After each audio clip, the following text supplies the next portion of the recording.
Hello, hello, hello. Welcome in, everybody. And I have two wonderful cohorts, comrades in arms with me tonight. And this is Miss Angie, of course, over here, and Brittany Larson. Welcome in, everybody. Oh, my goodness. As you can see, the buttons went wrong, and I kind of. I was like, wait, what are we doing? But I liked it. I liked it. I'm not even mad at her for saying it. She was Remix. It's interesting, too, because I went to change the what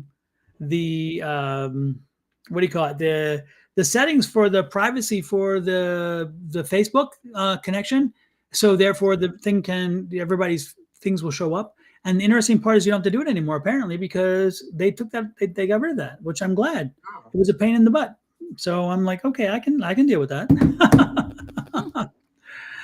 So welcome in, Brittany. It's been a while. Yeah, it's been like years. really? You should invite me more often. I don't Been know. around since 2020, so everything is just post 2020. I just Exactly. Well, you have a standing 2020 ovation. You're seems like welcome yesterday. Yeah, and also Julie reminded me that she's trying to reach out to you too. She'd like for you to pop one with her one day if you wouldn't mind. Ooh, I Yeah, would love that. I yeah, will make a Julie. note of that to reach out to Julie about that. Absolutely. I was talking to her earlier before I popped on, and she heard you were going. And she's like, "Oh my gosh, I'm so jealous. I've been wanting to have her on with me." And I'm like, reach out to her if you want me to drop it in her ear. I'll drop it in her ear. And she says, "No, I'll reach out to her." So I didn't drop it in your ear. You didn't hear it from me. I feel so honored. That makes me so happy. I'm excited. She'll probably be in the chat and tell you. Exactly. Just between you, me, Angie, and everybody else. Don't tell Julie, people. Don't tell Julie. It's a secret. Like, yeah, I get it. Oh, hey, Shelly, welcome in. Hey, Lori, welcome in. Welcome in. Good to see everybody popping in. Oh my goodness, how's your week been going, folks? Good weeks, bad weeks, and what's happening? It's Oh, Wednesday. I'm happy it's Wednesday. Oh wait, are we? Work has just been work, work, work. Government regulation is not the place where you want to play.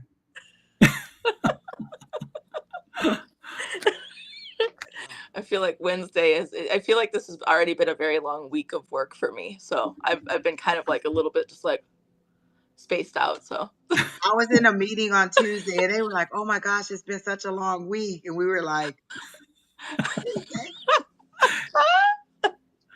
yes. oh, Well, I'm on a plane tomorrow, and I'll be gone for the weekend. So last week was Michael's birthday, and that condensed everything. And then the holiday happened, and that condensed everything. And now I'm flying out because I had to officiate at a wedding on Saturday, and so I have been scrambling to get everything I done. keep forgetting. Yeah, So yeah. excited. Are you a little bit nervous? Nah, Oh, when nah. I get married, I'm just going to be like, Don, I'll be over at about 6. Just, can you marry us? Right. Just right there. We're not having no wedding. I'm just coming. We can do it like in the front room. Boop, boop, boop. Say our yeses, our do's, and we're out. Samuel can be your best man. Exactly. There you go. Sam. Yes. And then Ghost could be the ring bearer. We're good. Just We're right. working it. Yes, Right in the little hallway. We ain't even got to do a big thing. And I'll yeah. bring nothing but cakes and then boom boom. We married in 30 minutes top. Boom boom. Well, this is going to be Hey a Miss quick wedding. Linda. It's gonna be a quick wedding. They just want it to be a quick one, and I'm good with that too because it's outside and it's in I was gonna Florida. say it's so Florida, nice. outside. I'm gonna melt. What can I say? Well, welcome in Mordecai. Mordecai. They told us last week. I mean, they were on with me. I think this is the same one that was on with me and Sherry, and they told us Mordecai. So yeah. Very nice. That's a very old name too. It's a very Jewish name too because it's from the Bible, from the Old Testament. Nicole, welcome in. Lori, again, welcome in. Miss Linda, good to see you in, Miss Linda. We were just talking about you. Your ears are probably burning. We've been talking about you big the time. We home miss you. cooking meals. Mm, Oh, I bet they're amazing. Now Oh, that I am jealous of. That I am jealous of. now, does she do Puerto Rican and Italian, or what does she do there? so she does a little of everything. Like you Mm-hmm. just name it. Like the first thing she asked me when I moved in was, "What do you like? What's your favorite thing?" And I said shepherd's pie, and she's like, "Hmm." Oh, I And love then pepper now, pie. like that she can make that. She can make literally anything. Oh my Look, I goodness. just asked if she Empanadas. was traveling the world, and she says I'm leaving for Florida on Friday. That's funny. Jojo, welcome in. Love, welcome in. Natalie, welcome in. Welcome in, everybody. Good to see you all here. We're here to do some readings, play some use this energy for everyone's advantage. So it's heartburn from Chinese food. All right. I want some Chinese food. Thanks, Miss Linda. Shelly wants to know, Shelly DeHart wants to know, do you have a new man? Why did she want to know that? I don't know. Wait, did you hear something? Wait, Shelly, what did you hear? Who told you I had a boyfriend? Maybe. You know what? From your ears, from your mouth to God's ears, I'm gonna say yes. Yes, Shelly, I do. Just because you spoke it. Put Not it out that there, right? I don't know him yet, but I'm gonna go with you to say yes. Yes, I do. Absolutely. That's just so random. Where'd you get that from? Is that Kelly from remember we is this the Kelly that we met? I mean, it's Shelly. Is this the Shelly that we met when we did our platform Oh, psychic maybe. work? Wasn't this that? And then we met Oh, her and her friends. maybe. Was that? Oh, so I wait a can't minute, remember. Shelly, what you saying in the chat? Hold on, say that again. Oh my goodness. I can't remember for Oh sure. wait, did you see me with somebody? Wait, let me think. What was I doing last weekend? No, I wasn't with nobody. Oh, last weekend, that's a long time ago at this point, right? Lord have mercy. Hey, Carrie Smith, welcome in. Good morning or good evening, love, as well. Again, I think I said love already, so we're good. So if y'all want a reading, let us know. Send us the message, general reading. And if you have a specific question, don't say specific. Go ahead and give us the question. And if we're drawn to you, we'll do a reading for you. Hey, Rachel, nice to see you in. Somebody did say it, but I don't know who it was who said it. Somebody said something about, do you have any? Oh, Natalie, any message, please and thank you. There we go. Let's start with Natalie.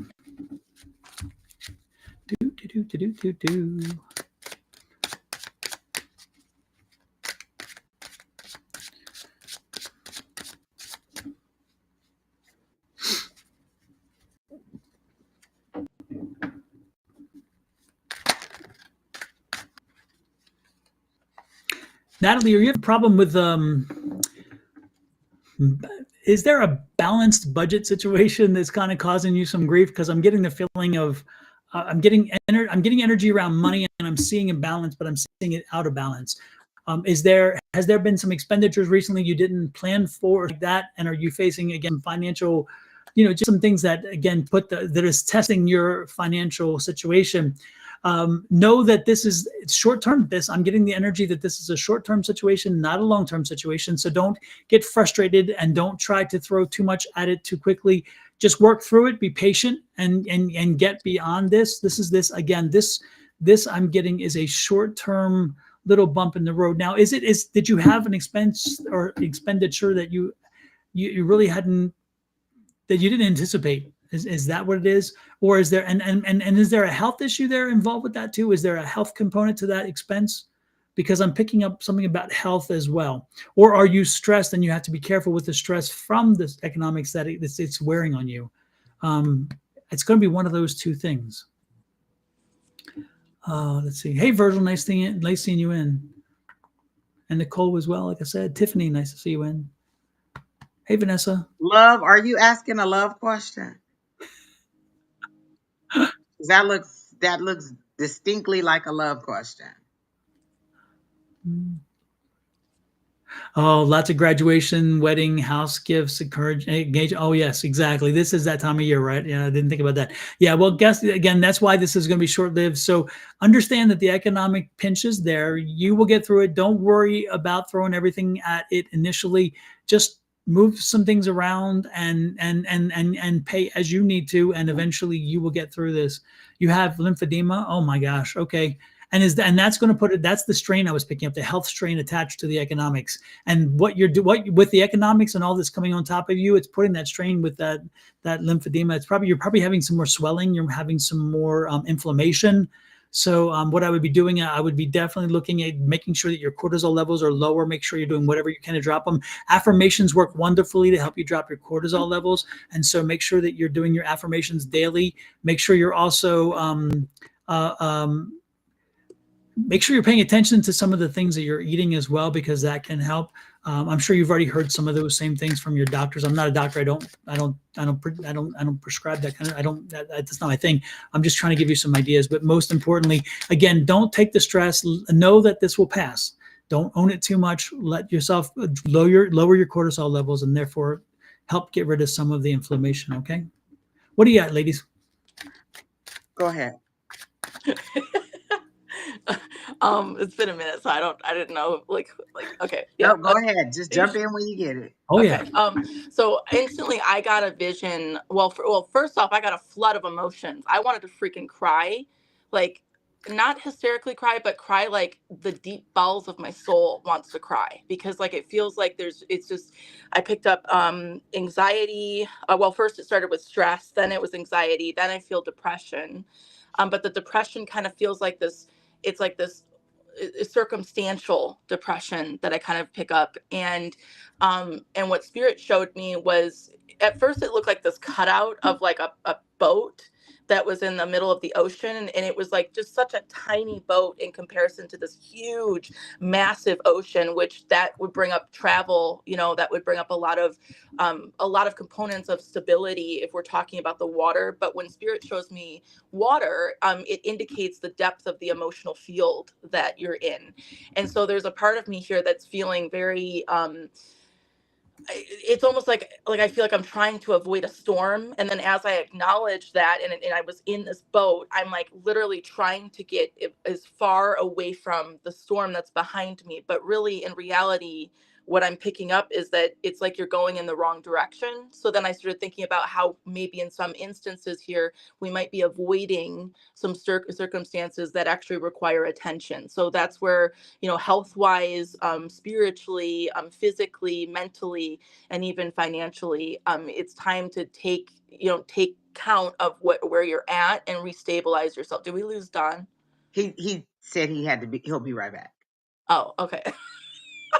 But yeah, so I mean, like on across the whole spectrum of things, there's a lot going on in your energy, and so it's really important to take the time to ground yourself and really bring yourself back to where you currently are, and just being present on a daily basis, and try your best to not avoid the storm that is still coming in.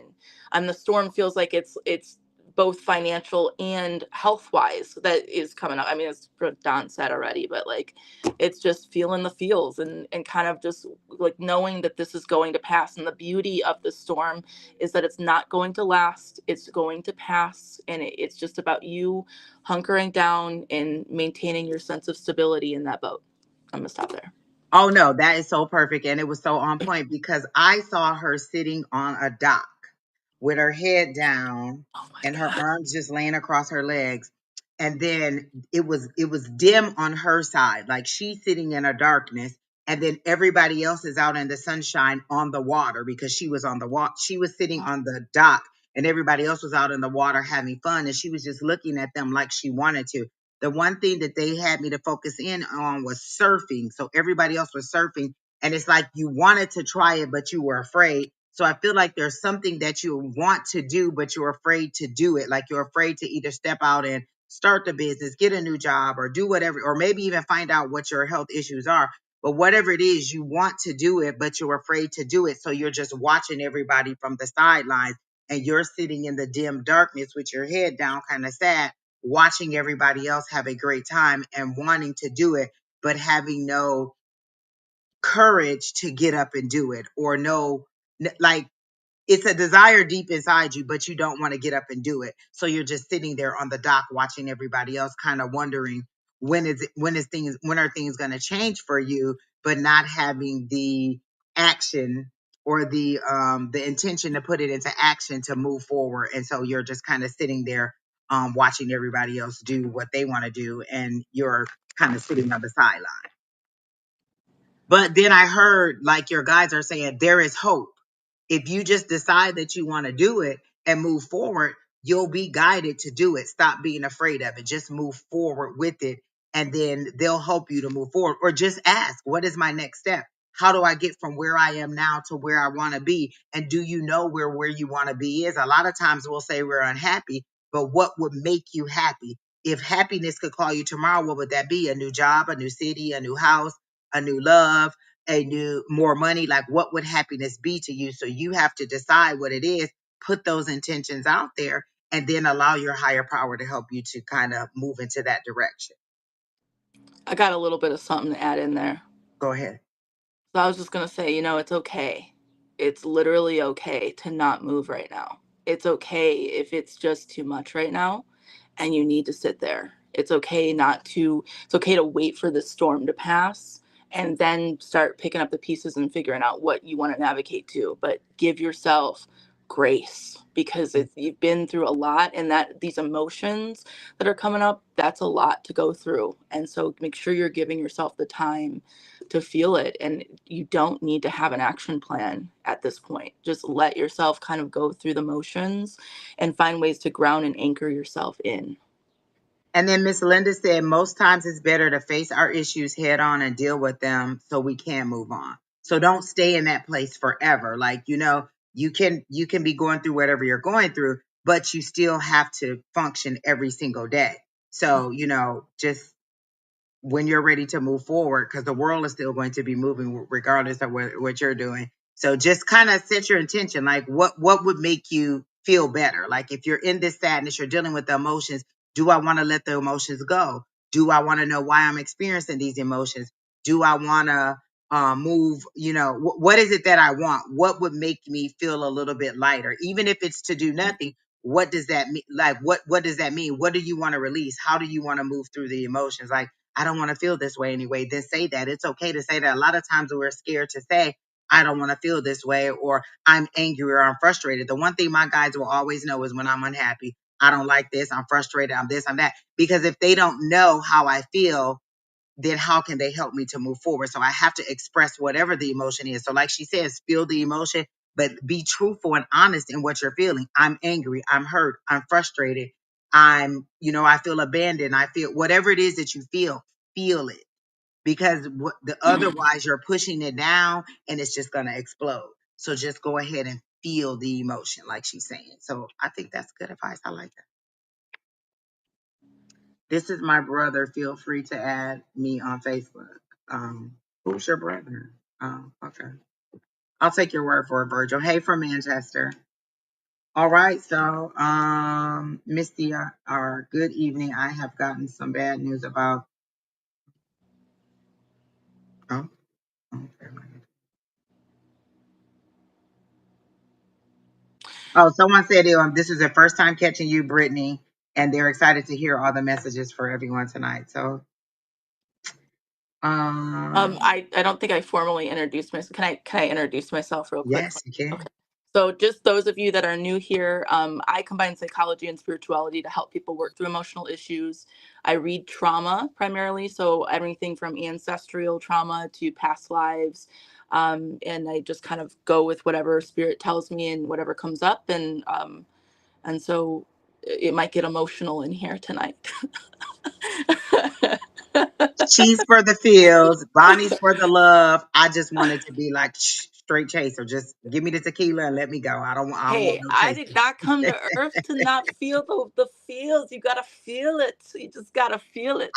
I don't like feeling my own. I definitely don't want to feel what y'all feeling. So I applaud y'all. So send it all to Brittany. She want to feel it and heal. Like what somebody just said, you got to feel it to heal it. So I'm with that. You got to feel it to heal it. I love that. Now you don't have to relive it to heal it. You just gotta feel it to heal it. That's Exactly. important because there's some people out there, just woo. All right. So the next person is Vanessa Ruiz. She says she would love a reading of anything we have for her. So do you have anything for Vanessa?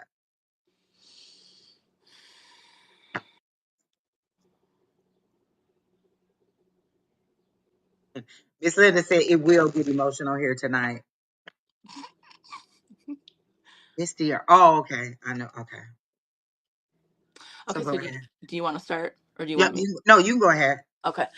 So first thing that, and this is very nostalgic for me, but Spirit just showed me an image of it's like as if I am like at my, oh, I'm getting like shaky as I'm talking about this.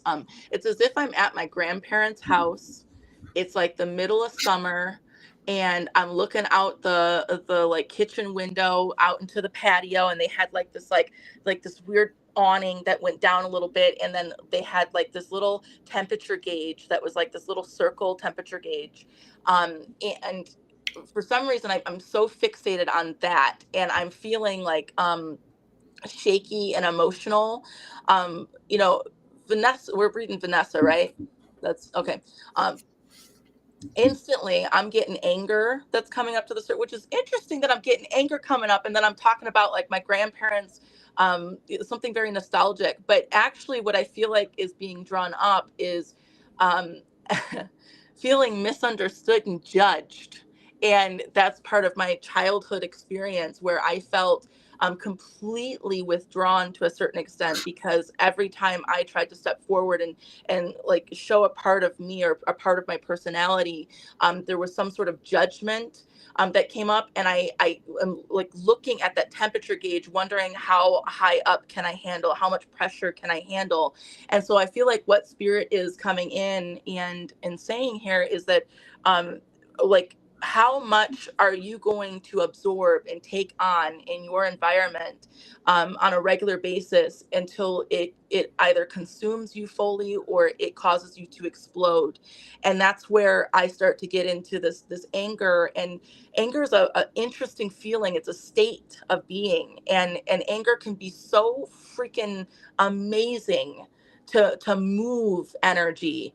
It to me, I consider that even a high vibration emotion, because if you have enough anger, that's enough momentum to create a boundary in your environment, or that's enough to create a change or a tower moment in tarot, that's very necessary and needed. So for you, the advice that I'm getting is, number one, we need a release on that anger. And then number two, why are we withdrawing? What parts of you are you not bringing into this world that the world needs to see? You have unique gifts, you have unique abilities, you are worthy of the time that it takes to feel the feelings. Your feelings do matter, and you have the right to step forward and say no to something and to choose a different person, because there's this relation, we're not talking about love, but there's a relationship too. Choose different fucking people. Excuse my, I'm trying not to swear as much, but choose something fucking different.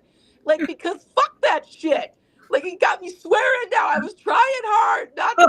I was trying, but going back a little bit, and I think there's a relativity that spirit's drawing in about my grandparents, because my grandparents, especially on my dad's side, they were so fucking judgmental. I could not do anything that would ever remotely, like, they were like, well, here, that's Brittany, she just did it again.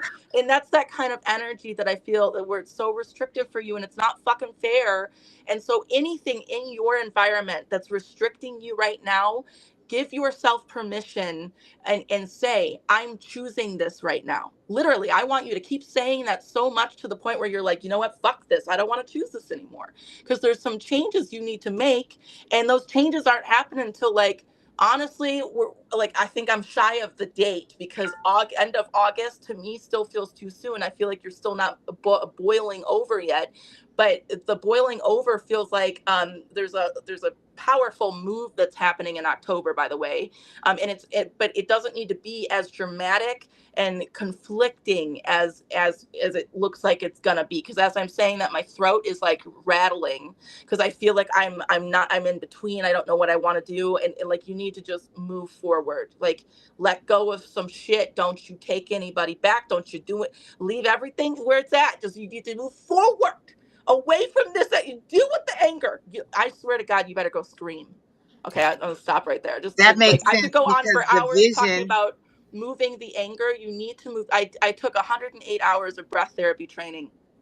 And somatically, you need to move that energy out of your body, because that is just too much that's boiling over, and you don't need to take it out on customer service. You don't need to you don't need to take it out on the road. You just need to get it out of your system. Go dance it off, go breathe it out, go do something with that energy. Take a rock and slam it on the ground over and over again. It sounds ridiculous, but you need to move it out of you, You because know, you're they have missing rooms you can go to and do that. The crash rage rooms. rooms. Yeah. Yeah, the rage Yeah. rooms. Well, and you're missing an opportunity here of the energy that can come forward if you stop blocking it. And that anger is really coming in and blocking it. And that's all I'm going to say. Thank you for letting me read you. I'm going to stop.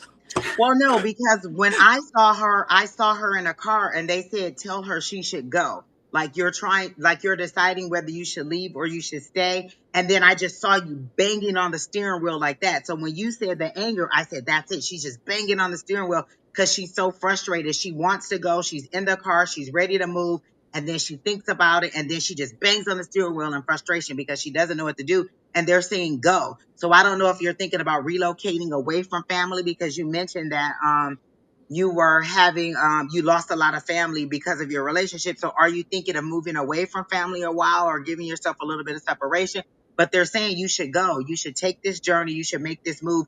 And they're showing you here, and they're showing the path in a distance away. And the sun is over there. So if you just travel to it, the sun is there waiting on you, and they're saying you should go. So if you're thinking about leaving, moving, switching jobs, leaving a relationship, or whatever you're thinking about, you should really, they're saying you should go. So that was the first thing I heard, was you should go. And you're already in the car. So when I see mode of transportation, that means that you're going, the journey is far, or it's a long path that you need to take. And then I see the sun on the other side, and the sun is going down. So for me, that means that you don't really want people to know, because they may change your mind, or you want their approval. So like the sun is going down. So I kind of don't want them to know, but I kind of do want them to go no, because I want their approval, or I want to show them that I can be whoever it is that I'm saying that I want to be. And so they're saying you guys they're saying just go. Like don't sit there in frustration, just go. Oh, yeah. She said, let's just say I'm a genius. Hello, somebody? I just had to post that. Okay. Oh, okay. That makes sense. Vanessa, don't withdraw. Don't withdraw. You need space and you need to release that anger, but don't withdraw. This is not you need to let that anger come through, because there's some boundaries that will present you with new opportunities. Trust me on that. Don't withdraw. Don't do it. Let it out. Let it out. All right. That's all I got for you, Miss Vanessa, is go. Like, you should go. Whatever it is that you're thinking about, if you're thinking about taking a trip, whatever that move is, whatever that journey is, take that journey. But most importantly, do what's healthy for you too. Make sure that your focus is on what's going to help you to process and deal with this. And what it's interesting what Brittany was saying about boundaries. It's super important, because boundaries. People think boundaries, when they hear boundaries initially, they think they're walls. But they're not really walls. They are roadmaps. They are limitations saying, hey, if we're going to have a conflict-free relationship, if we're going to have a way in which I don't have where I don't have to worry about insulting you or stepping over some line, or you don't have to do that to me, we can lay out boundaries, and therefore we avoid conflict by at a time when we are all getting along, understanding that these are the limitations, and these are the things that they're not barriers, but again, they're more like an agreed set of rules that help us to navigate sometimes complicated waters. And so when boundaries are healing for us, and when we don't enforce our own boundaries, we can set the boundaries, but we don't enforce them, because sometimes we're like, oh, we're being mean if we enforce them or whatever. No, you're not being mean. You are protecting yourself, and your boundary should say, this is how it makes me feel. That's why I would like you to do this, understand this, right? So again, the good part is it's all about you, and you're not being accusatory. You're just saying, hey, this is what I need. The self-care is super important.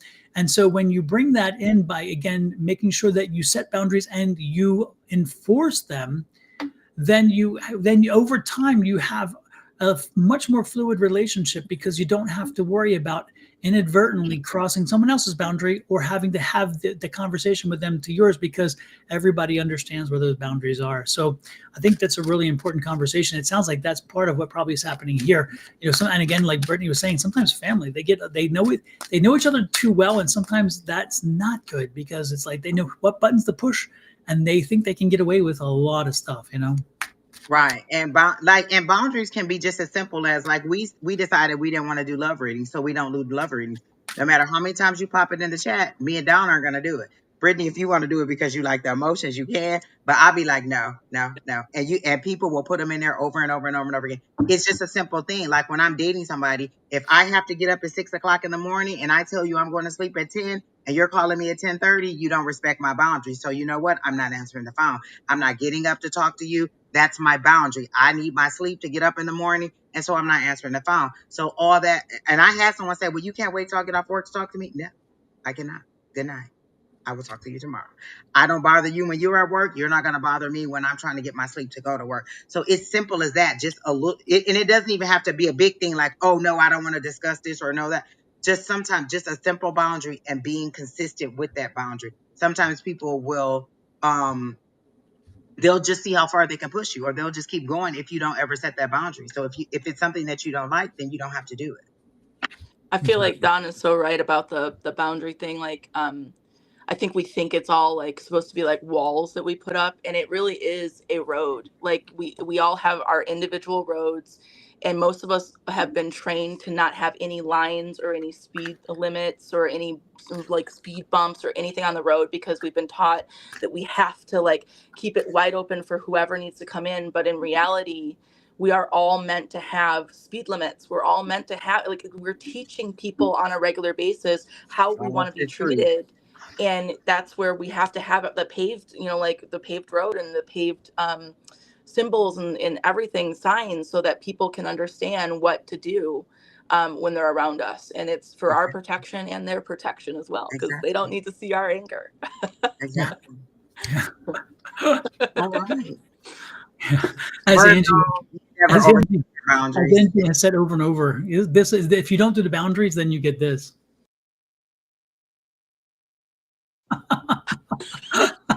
Exactly. Am I the drama? Yeah, Could it be me? yeah.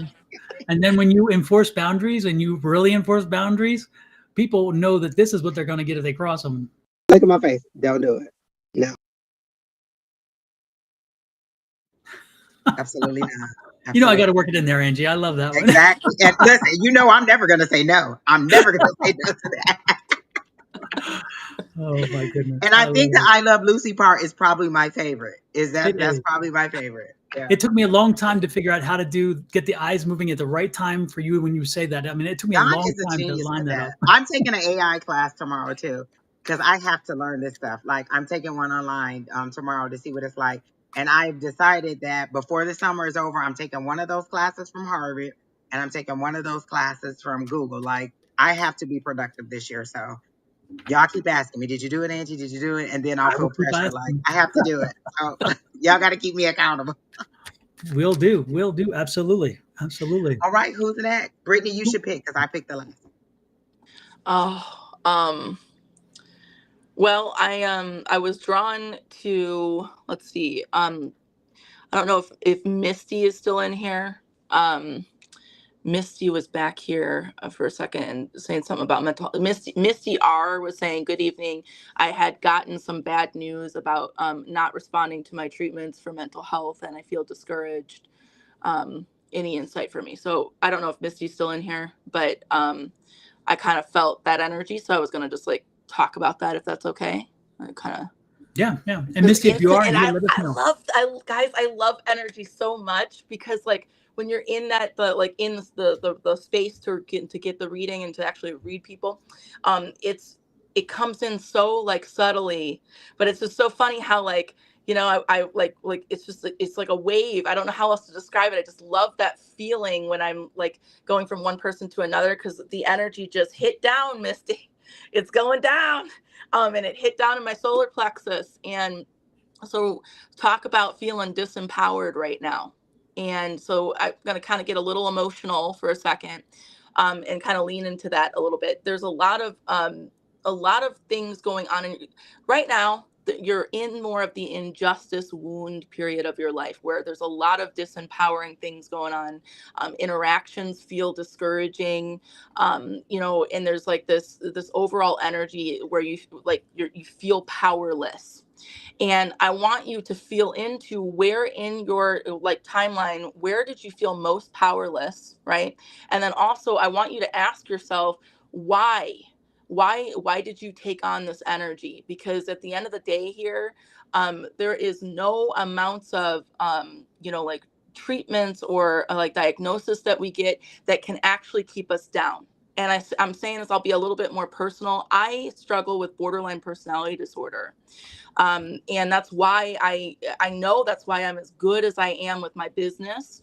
I can read emotion so fluently, but it's also been a struggle personally. And that label even is a struggle personally. And so for you, I want you to feel into where in your life the stuff isn't aligning, and it is in the mental health area. And I want you to try to pull away from the need to have the diagnosis and the need to have things work out a certain way, because this physical reality is only showing up based in our inner world. That's the law of correspondence. Our inner world is directly reflected into our outer world. And so how can you reclaim your power now? And if you think about self-care, for a moment, I'm going to kind of go into lecture mode, Brittany, for just like 2.5 seconds. I promise I'll be quick.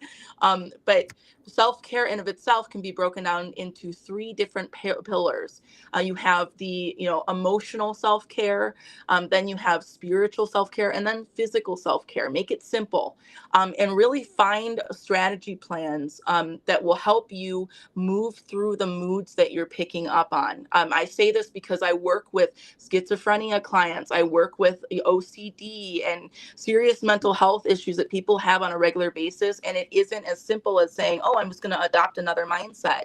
We're talking about how to work through on a daily basis, creating a routine that will help you feel more stabilized and structured. And again, stay away from what the societal shame norm is about mental health. And again, I go back into ways to reclaim your power every single day. And that would be creating a healthy routine that makes you feel safe, something that's predictable. Start there. When I feel into your energy, everything is dropping from my head all the way down into my solar plexus.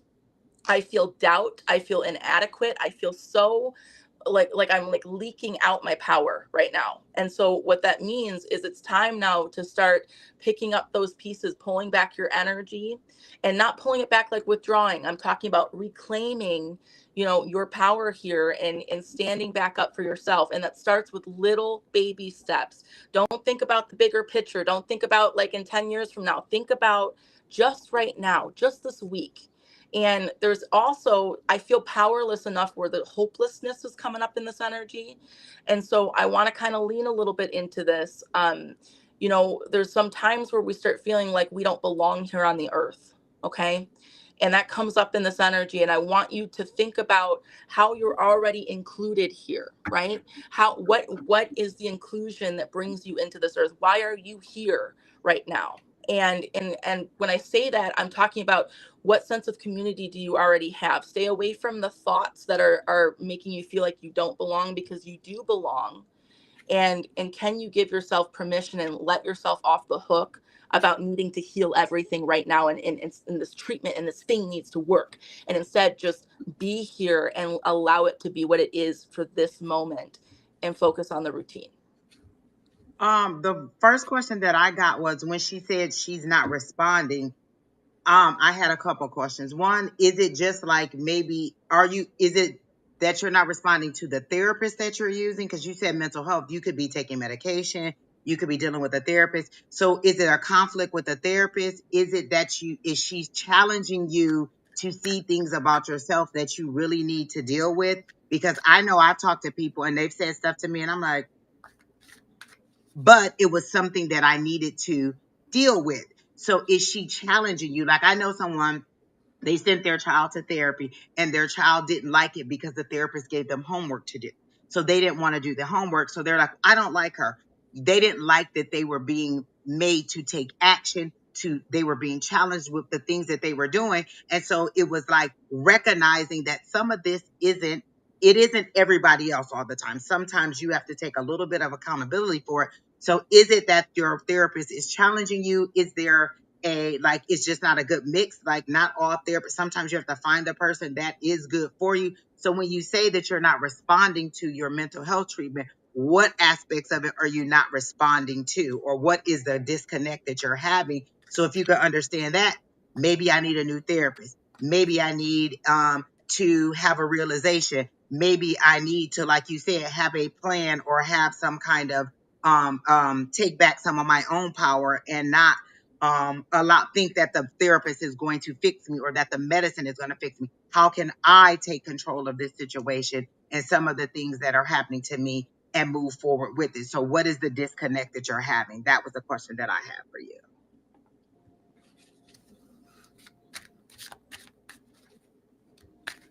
Oh, okay. Depression. Anxiety.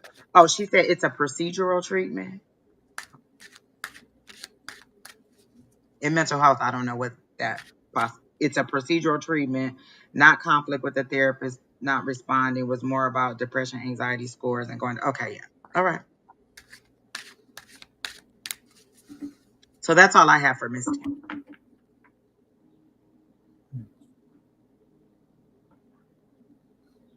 I was just trying to pick up on, it's interesting, Missy. You have very scattered energy. I can tell there's a lot going on, and so it's fascinating when I try to kind of tap into the energy space for you. It's I just feel like, and I'm not an empath. Don't get me wrong, but yet I do feel, for some reason, I am feeling tonight, which is interesting. And it's funny because Bonnie and we were talking about this earlier. I turned on something, and tonight is empath. I'm like, what the hell? I don't like empath stuff, but I did, and it's fascinating with you. I am amazed that you can, and I don't mean, I hope this doesn't set you back in any way, but I'm amazed that you can function at all, because I have such competing interests in when it comes to emotions. I'm feeling anxiety. And like you said, I'm feeling the depression, but I'm also feeling some rage, and I'm feeling letdown, and I'm feeling frustration. I'm feeling so many different emotions at the same time. And it's like, how do you process it? Do you process it individually? Do you process them as a group? Or do you, I mean, it's fascinating.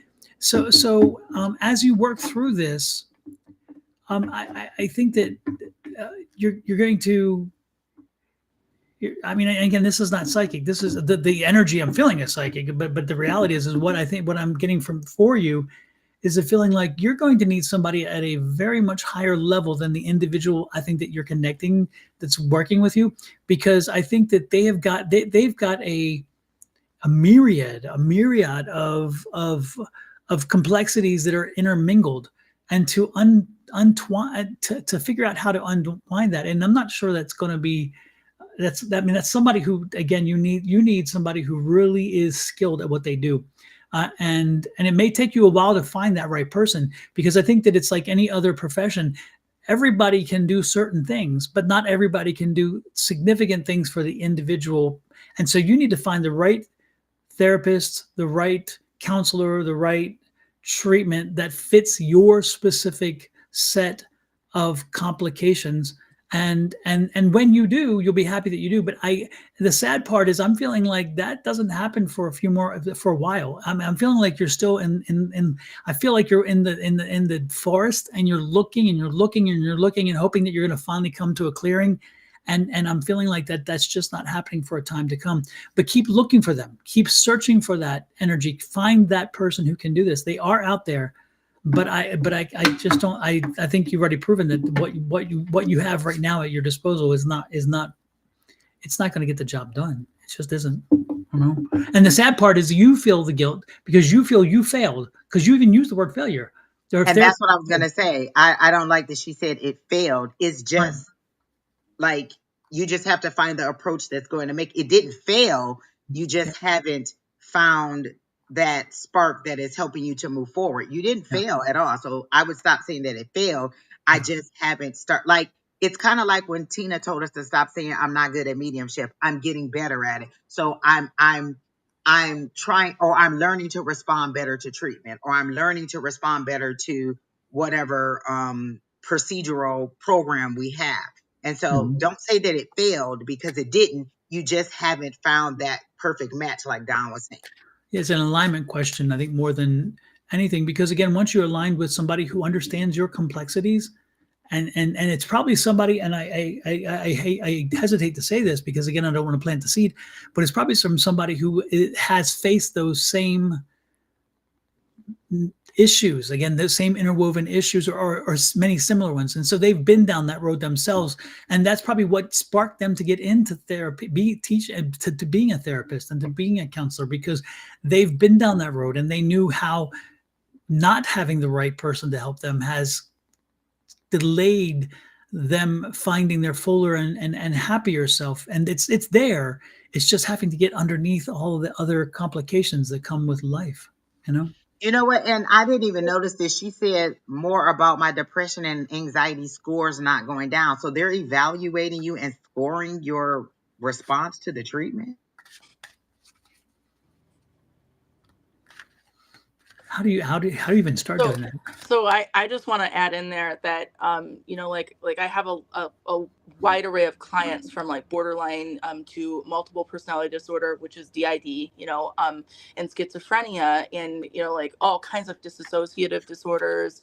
And they use like me in conjunction with a therapist. So have you ever thought about seeking, you know, licensed therapy and then seeking somebody like me who has like skill sets in like over 21 different services that they're offering, where it's more shaman like energy, where it's kind of taking more of the holistic side, and they're bringing, like, I bring dead psychologists in, and like we unravel like strategy plans, and you know, like come up with like crisis management and how to navigate the feelings. So like explore the options, and I'm not the only one that does that. That's like quantum healing. You can look into things like that, but kind of broaden your horizons a little bit. There's a reason you came into this live when I'm in here, right? And so broaden your horizons to the many different myriads of options that are available, and that alone is going to set you into more of reclaiming your power. And I cannot stress enough, get away from any score setting or anything like that, because it really hurts the way that you see things. It, like, I was in that for a long time until I finally had to, like, I was ready to unalive, if I'm being really honest. And like, I came to the point where I was just like, I have to do something different. This is not working. And I liked therapy, but I needed to go deeper into something else. And so I used, this is why I do what I do. I used everything I have to get where I am. And it healed a lot of parts of me. And so you can do that. It's very, like, it's a lot more simple than it feels, but sitting in that injustice wound, it is like being victimized by the world around you. You feel powerless, and you need to step away from that part of it. And so reclaim it in that way and look at all the options that you have, because there's so many. And Brittany, to touch on one thing you just said too, when you said be what do you call it, victimized, or victimized, what you said? Injustice wound, powerless, victimized of your own world. Right. Yeah. And it's interesting because you know, the reality is you know, this could stem from something, again, having to find something that has happened in the past. And this is again, you know, it's like you're getting victimized twice. You're getting victimized by I think the scores would depress me even more. Listen, exactly. I know when I go to the doctor and she'd be like, "Can you step on the scale?" No. Do I have to? Do I have to? Numbers really affect people, and to know that you're scoring my mental health and telling me that like what? As compared to who? That would be the question. As compared to why? You know, exactly. So I'm with you, because I didn't notice that when she first said scores. I am with you when you say get away from anybody that's scoring you in that way, because that is a lot of pressure. Like, what? Did I pass this week? Did I pass? Look, even when I go and get my eyes checked and I'll be like, well, did I pass? Did I do good? You know, because stuff like that really, really, when they're testing you like that, it's a lot of pressure on you. And you want to know, did I do good? Did I do bad? Am I getting better? Am I getting worse? And so I'm concerned of a score-based therapy. That's what? Yeah. And the other thing to think about is if you bring somebody in to help complement your work when it comes to therapy and stuff, and you hit it from a holistic approach, the reality is, and again, this goes back to beliefs and reincarnation and those things. Again, depends on where you're going with this, but because everybody has their own belief system. But if you believe in the Akashic records, if you understand about Akashic records and how you can deconstruct, there could be some traumas that were built in through your Akashic records that are presenting themselves out, and they just happen to align right now with this life and what's happened with you. So the most important thing is find somebody who will listen to what you're saying, will understand where your complications are, will be ready to say, no, I can't help you. Be very comfortable with that and say, but I'm going to help you find somebody who can. And more importantly, find that talent who wants to work with you, but is realistic and doesn't expect you to get through. I mean, there's so many expectations here. I just my mind's blown because it's like I can't even put into words what I'm trying to say. But the most important thing is find the right fit, the right professional who aligns with you, and somebody who can be comfortable with having a team of holistic support around you to help when they can't be with you every minute of every day. That support team can, and that brings in what Brittany was saying and what we were saying, because again, this is a complication. It's going to take just more than one person. One person working with you, I don't think is going to get the job done. Yeah, and the very first question that came up when I read her question was, is there a misalignment with the person that you're working with? And maybe this just isn't the kind of therapy that you need. Like Brittany said, you may need a therapist in conjunction with someone like what she does. Also, you may need to hit it from different angles, and you may just need to explore. Like a lot of the commercials that I see about therapy, they're like, oh, you can try different ones until you find the one that's a perfect fit for you. So it could just be a misalignment. And as soon as you start talking numbers, I'm walking out the door. No, we're not taking the test. Listen, I'd be afraid when I go to the doctor. They'd be like, do you feel safe at home? Wait, what you gonna do if I don't? Like, what you gonna do? No. Like, all those questions make me a little leery. And that's just at my regular doctor. She'd be like, do you feel safe at home? How many days this week have you felt like you didn't want to get up? Well, every day. I don't want to get up every day. But if I put 7 on there, you're definitely going to put me in a jacket that makes me cook myself. So numbers are not the thing for me. I'm just saying. Yes. I'm just saying. This is going on your permanent school record. Exactly. Now I'm like, what if I get a government job and they be like, well, we need to see your doctor's notes. And she's like, well, she was depressed 7 days. She didn't want to get off the bed. Not because I was depressed, but just because I didn't want to get off the bed. Who wants to get off the bed? The bed is a nice place. I'm just saying. So I can understand that. The scoring is really concerning to me. So. Yeah. Absolutely. All right. Well, I hope that helps, Miss Misty, and come back and reach out to Brittany. Yes. And I actually posted, and I will post it again. Brittany, you can find Brittany on TikTok. Type in Brittany Larson; she will pop up. And also, I posted the YouTube, her new YouTube. Well, I don't know if it's new, but her YouTube channel. I'll put it that way, and I'll put it right back up again, so you can reach out to her through whichever means possible. But definitely reach out to Brittany. And do they have the link? Because if I'm on my phone, I can't QR code. I can't scan the QR code. So I'll put the link in there. You can go to BrittanyLarson.com as well. Okay. Oh, there you go. And spell Brittany for us. Spell Brittany for us, Brittany. Okay. BRITTANY. Okay. ANY. Don't get me started about that. It's Brittany, bitch. It's the right way to spell Brittany. If there's any Brittany's in here, I'm sorry, but it's the right way to spell Brittany. Okay, just get her done. That's it. I just love when you spell your name because you're like, it's Brittany, bitch. I hear that in my head when she says that, and I know not to go with the singer because Brittany's already given me the side eye before. I'm like, no, it's just my reference point. Exactly. It's been since childhood. And that's like, somebody was just asking me, did I like my name? And I swear to God, I whipped my head around and I said, when I was a kid, I freaking hated this name because that's all they Spears. I'm like, no, not Spears. Like, God, like just ugh, but it's an okay name. I go with alter ego Brit. I like Brit, like just, Okay, I'm not mad at that either. Yeah, no, I made that mistake one time in class, and I got the well, side eye. They don't call you like, Bree. Like, have you ever okay. had somebody chop your name in half and you're like, what? Oh my God, if anyone called me Bree, I would probably try to deck them. because that's my ex's name. I've had Some people call unhealed me trauma Angie, still and I'll be there. like, Like, what'd you say about my name? Absolutely. And she all said it's right, who's next? Because we can go on BrittanyLarson.com. and on. Who's next? And Brittany said it's BrittanyLarson.com. Yeah, BrittanyLarson.com. All right, super. There you go. I posted it there too. All Okay. right, who's next? Found you on TikTok. Follow. Oh, Selena found you. There you go. Oh, somebody scanned the QR code. Oh, that's cool. Probably Selena, because she said she found you. Yeah. Oh, yeah, awesome. Yeah, those QR codes are wonderful unless you're on your phone, because then you're already tied up. That's why we had to put the thing in there. And it's interesting. We used to put the QR code and click on it. And when we did, it would come up in the chat, but it doesn't do that anymore. Oh.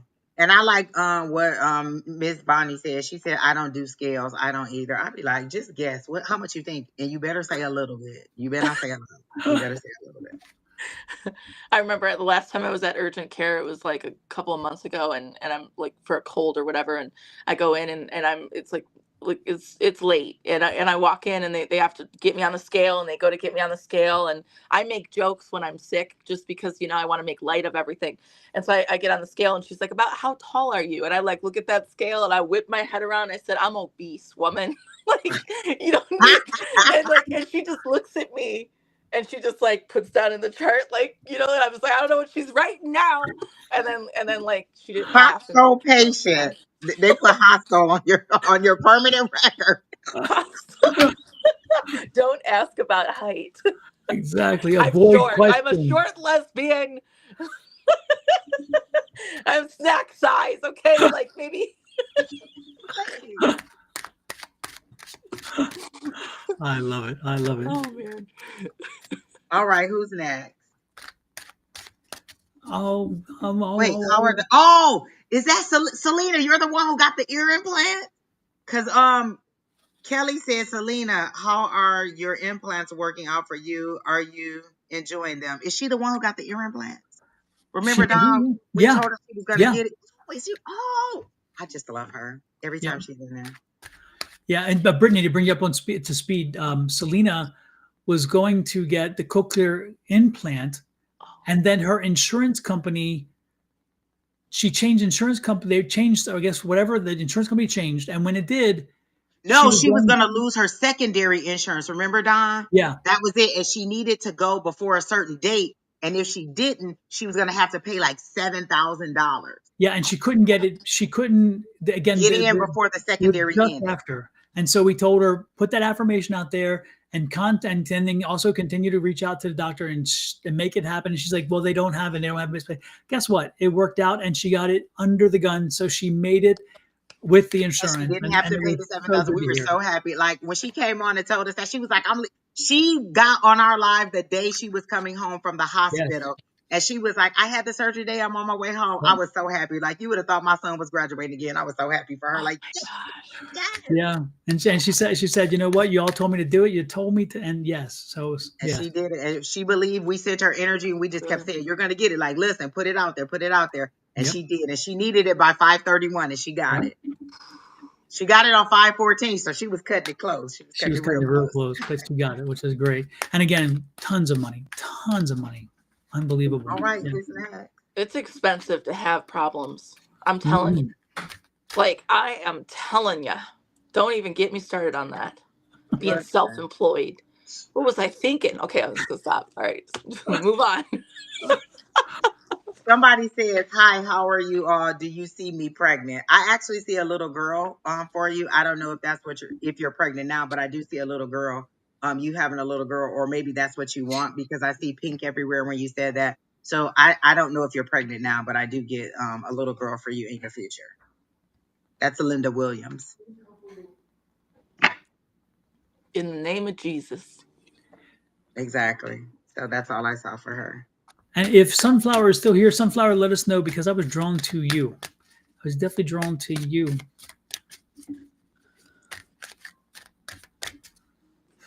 Oh, I was drawn to her too, Don. Mm-hmm. Just because I like Sunflower.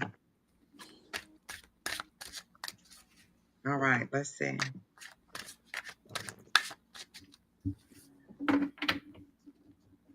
Everything's dealing with water. Listen, y'all brought all these emotions in, and I just don't like it. Just stop it. Just Stop it. Are you listen. thinking about water too? I was just thinking about Why? water again. I see her in a boat behind the steering wheel, and she just wants to gun it and rush through these emotions. Like I see her, and it's muddy water, so it's not clear. Like, so whatever emotions you're dealing with, you can't see clearly through them because it's muddy water, and you just want to start the engine and you just want to gun it all the way to the other side to get out of the emotions. And they're telling me to tell you to slow down and let the current take you softly, like roll through it. Like you seem to want to rush through the emotions just to get to the other side. And they're saying, slow down, let the current take you. You don't have to use so much manpower. You don't even have to really, like hit the gas. Just let the current take you because it'll get you there in the time, in divine timing. You're trying to rush through something that you really need to pay attention to. And either there's a lesson or you just need to process these emotions. But I'm getting that you need to just kind of slow down and you'll get to the other side of it. Just allow, it to flow through naturally and stop trying to force your way through. Like they're showing me you trying to force your way out of, like you feel like you're like, it behind a locked gate and you're trying to force your way out. And they're like, just slow down and relax and allow things to flow naturally. So that's what I got for sunflower.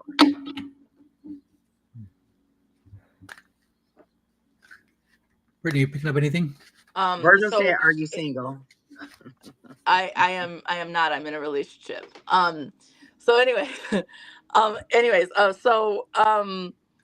I saw ocean, like I saw an ocean. I didn't see the boat, but like damn, and I was thinking about the current when you said current. I just love this. Like Listen, okay. and first of all, I'm leaving. If y'all keep on these emotions, look, what's the rock you need to hold to get rid of the emotions? What is it? Black obsidian or Black something? Go get obsidian. my Okay, bracelet. so hear me out. Hear me out. If you deal with emotions, you empower yourself and you can manifest like tenfold.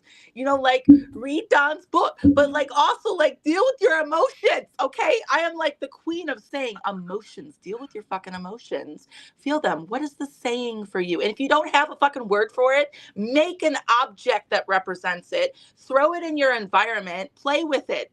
That sounds a little weird, but play with it and like asking some Depends on which questions. object. That's what we would do in a session. I got that neuro linguistics programming stuff. Like I like playing with that because we need to move the emotions. Shade. But I was gonna getting back to what I actually saw here. I'm gonna just come back here. Like Bring it so back. Center. wow. So I saw the ocean, I saw a crab in particular, like a red crab. I don't know why. But like the crab thing, am I blushing? Shut up. Anyways, I'm getting so distracted in this reading, Sunflower. Like, what in the name of fucking ADHD is going on here? Like, we are so like, whoa, like over here and like avoiding the Motion. topic. Calm the fuck down. Okay, so anyways, going back to my body for a second, just to anchor. Okay, my lower back is like feeling drained. Like I feel like I'm depleted. I feel like I am giving. We're overcompensating in a lot of areas of our life. What in the name of people pleasing? And I don't mean this in like a okay. Yes, I do fucking mean it. Okay, you're people pleasing and we need to knock that shit off. And there is different forms of people pleasing, not just the outright like, oh, I'll do whatever you want. Sometimes it comes in different forms, okay? And it feels like it's in a different form, and I feel like I'm draining out my energy. This is ancestral. Right kidney for me represents mother wounds. Left kidney always represents dad wounds. Now I see it in reverse because I'm reading trauma. So usually it's the opposite. Right side is masculine energy and left side is usually feminine.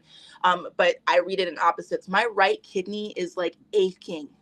It is aching. So right now we are living through the ancestral trauma pattern of the mother wound. Okay, and there's a lot that needs to be dealt with, and it starts with you slowing, like exactly what Angie said, slow the fuck down. And the reason I'm saying that is because I did get this view of like this crystal clear ocean water. So like kind of like Florida Keys or whatever. And there's like the coral reef and like there's just such beauty around in that ocean and that crab. I would look up the spiritual representation of crabs, because number one, I'm kind of feeling that energy right now, and I don't know why I'm thinking about that. When I think of crabs, I feel like the shell of the crab, and I feel like we have like the outer exterior part of it, and there's some significant things that crabs do, and I don't want to spend hours talking about it, but there's some significant things about crabs that I feel like coincide with where you are right now in your life. And there's this need to kind of break through some of that outer shell that you have. But it also starts with you slowing down. Coral reefs are so beautiful, but if you touch them, don't they hurt? I've never actually seen a coral reef, but if you touch them, they actually hurt. And so there's this need for you to observe, not absorb, baby. Observe, not absorb. And I'm saying that again because, like, please walk this earth, not taking more energy on. Instead, walk this earth observing, because there's so much beauty. And in the trauma, people are so mistaken. They think trauma is this horrible, horrible thing. Trauma is an experience that comes in your life, and it is meant to call you in to the next step of your life. It's meant to bring you new awareness. And a lot of times we are presented with that law of polarity, which is in the universe, which is there's a yin to the yang and opposite to every opposite. And this is a scenario where there's some mother wound trauma coming up, right? And if I look down, it looks like an 8-generation kind of ancestral line here that's being pulled. And it's in overcompensation, overcompensation, giving up what it is that I feel I want to do, and instead please what other people want to do. And that's a really powerful thing that's coming in here. What is it you want to do, Sunflower? What the fuck do you want? Fuck what everybody else wants. And yes, we do want to honor people in our life. We do love people, and we want to, know what they're feeling, and their feelings matter, and what they need matters. But like, fuck that shit too. What do you want? And when does it become your time? When are you the main character of your story? And in that way, then I start leaning into the father side of this. My left kidney starts going off. And it's like, then we're talking about too much. Then we're going to feel guilty and shame for stepping forward and like doing that. So you need to find a balance here. Don't stay stuck in the story that you've been in this lifetime. Focus on right now. And all that you're being asked to do right now is just be more present and observe. That's it. You don't need to go backwards. You don't need to go forward. You just need to be present in your everyday life. And what messages are needed, they'll come forward when it's time. And that's where I'm going to leave it, because I could go on for hours talking about this. We're just going to stop. Exactly. So, and it's interesting about her parents too. I'm sorry. To kind of put a fine point on what Brittany was saying. It's interesting because what you kind of were describing to me was this mindfulness. And the mindfulness is the acknowledging and accepting. It's like, I see it. It's acknowledging and accepting the fact that you again, you're like, with mindfulness, you're present. Okay. With mindfulness, you're present. You see it and so forth, but you don't have to own it. You don't have to bring in all that energy. You don't have to. And that's what separates. That's what separates it from. It's kind of like, and I explained this. It's fascinating because when you go like from law, when I practice law, when I would bring a witness to the stand, the witness would tell me what the witness saw, but the witness would give me their version of what they saw, right? So the witness became a player. The witness became somebody who is giving me how they had digested it, how they had processed it. Okay, so they're actually into it and they're not pulled back. But the interesting thing is the camera, the video becomes what mindfulness is about. It's sitting there. It doesn't have judgment. It records everything it sees without judgment, without anything else, and just says, I see it, therefore it's in my lens, and I record it for you. And so when Brittany was talking about, again, that you don't have to own it, the cool part is if you learn some of these mindfulness practices, they can really help you to be in the moment, to not react, because that's one thing about mindfulness. It helps you to divorce yourself from that impulse to react. And later on, you can process it and react, just take it all in initially. And in so doing, it will help you in some of the most tricky situations, kind of like the family situation with the brother-in-law and sister-in-law and stuff like that, sometimes you want to react and it's good, but sometimes don't.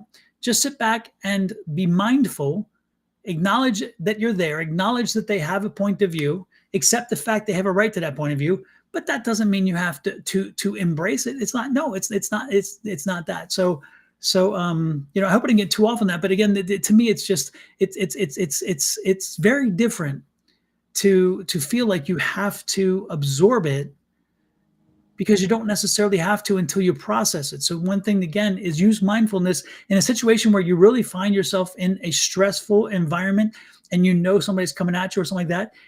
Use the mindfulness to take it in and then walk away and then process it and then react, because then you're reacting from a point of having had the time to understand. And this goes back to something you said earlier, Brittany, too, and with one of the other people reading for, and about how you, you know, don't react immediately, because if you react immediately, you're working on emotion, you're working on all these things, where the mindfulness takes emotion out. So you may want to check this out when you have these situations like we're talking about. And therefore, we're making decisions on logic. We're making decisions after we've had time to process and not running on emotion, because running on emotion, it does not serve us well. That makes so much sense, Don. She was talking about her mom and how she's kind of keeps her at a distance. My mom doesn't believe in any of this. She doesn't believe in like the gifts and everything. My mom is saved, covered in the blood, Jesus. That's it. None of this don't make sense.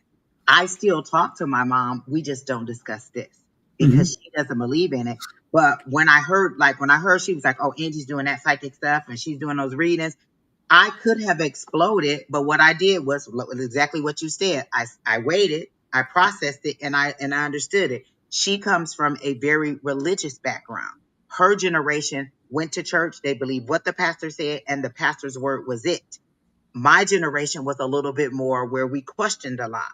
And so her not understanding what I do is fine. We just don't discuss those things. Mindfulness. We discuss everything else. We don't discuss this. I don't have to bump heads with her about it because she doesn't believe in it. I don't have to prove to her. We don't have to have that kind of turmoil in our life. We just don't discuss it. And that's it. So I get that, the mindfulness of it.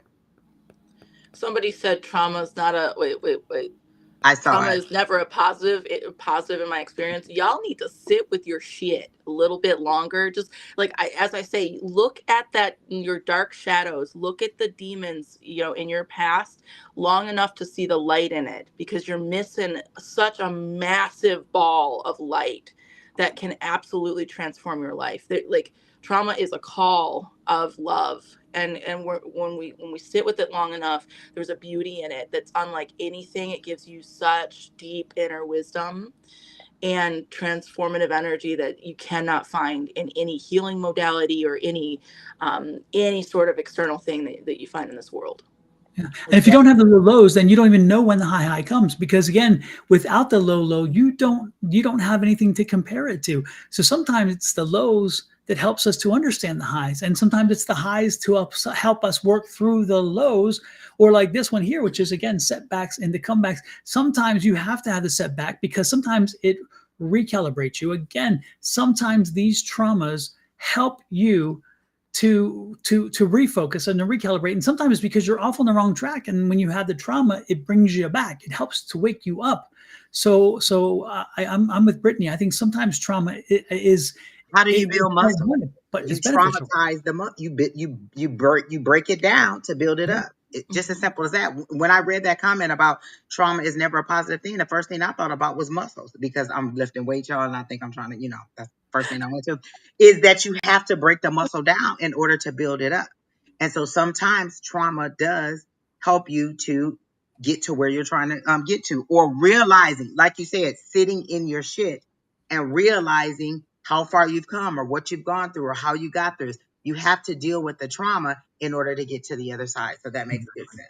Man, I sat so long with my trauma that I became friends with what I thought was the darkness, and that darkness turned into fucking light. And I'm telling you, Like, coming from being a professional psychic medium, and I was raised in a very culty like religion, and so like demons to me were like this whole construct. I see it so differently now as I sit here. Like, I've channeled serial killers. I have like done some like a lot of different work, and I'm telling you guys, like, there is so much. Like, I mean, even like thinking about like entities or dark, like demons or whatever. Think about it in the construct of it's a trauma lens.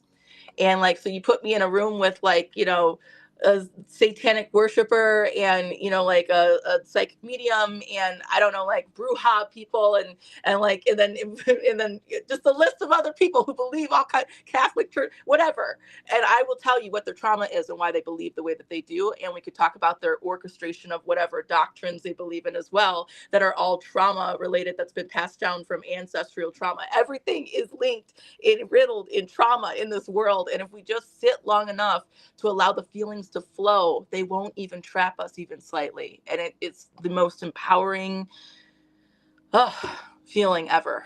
I mean, words She for it. said, I'm really trying to work on myself. Well, let's stop saying trying and say, I'm working through my trauma. I'm working on my healing. I'm working. So we change it into an active thing instead of saying I'm trying. Just say I am actively, because that, again, goes way back to the basic thing of Tina told us. Stop saying that you're not good at it. And I just said, I'm getting better at mediumship. And you know what? I got better at mediumship. And so don't say I'm trying, just say I'm working on my healing. Or how about I'm healed? Say you're healed. I'm not kidding. It. I'm like, if you say you're healed, you will call forth whatever is not healed inside of you, and it will come forward and it's asking to be worked through. And once you work through that, then you are in that alignment with that statement. But say that like a mantra, sing it to the freaking sky and the universe around you. Affirmations. The ultimate power within.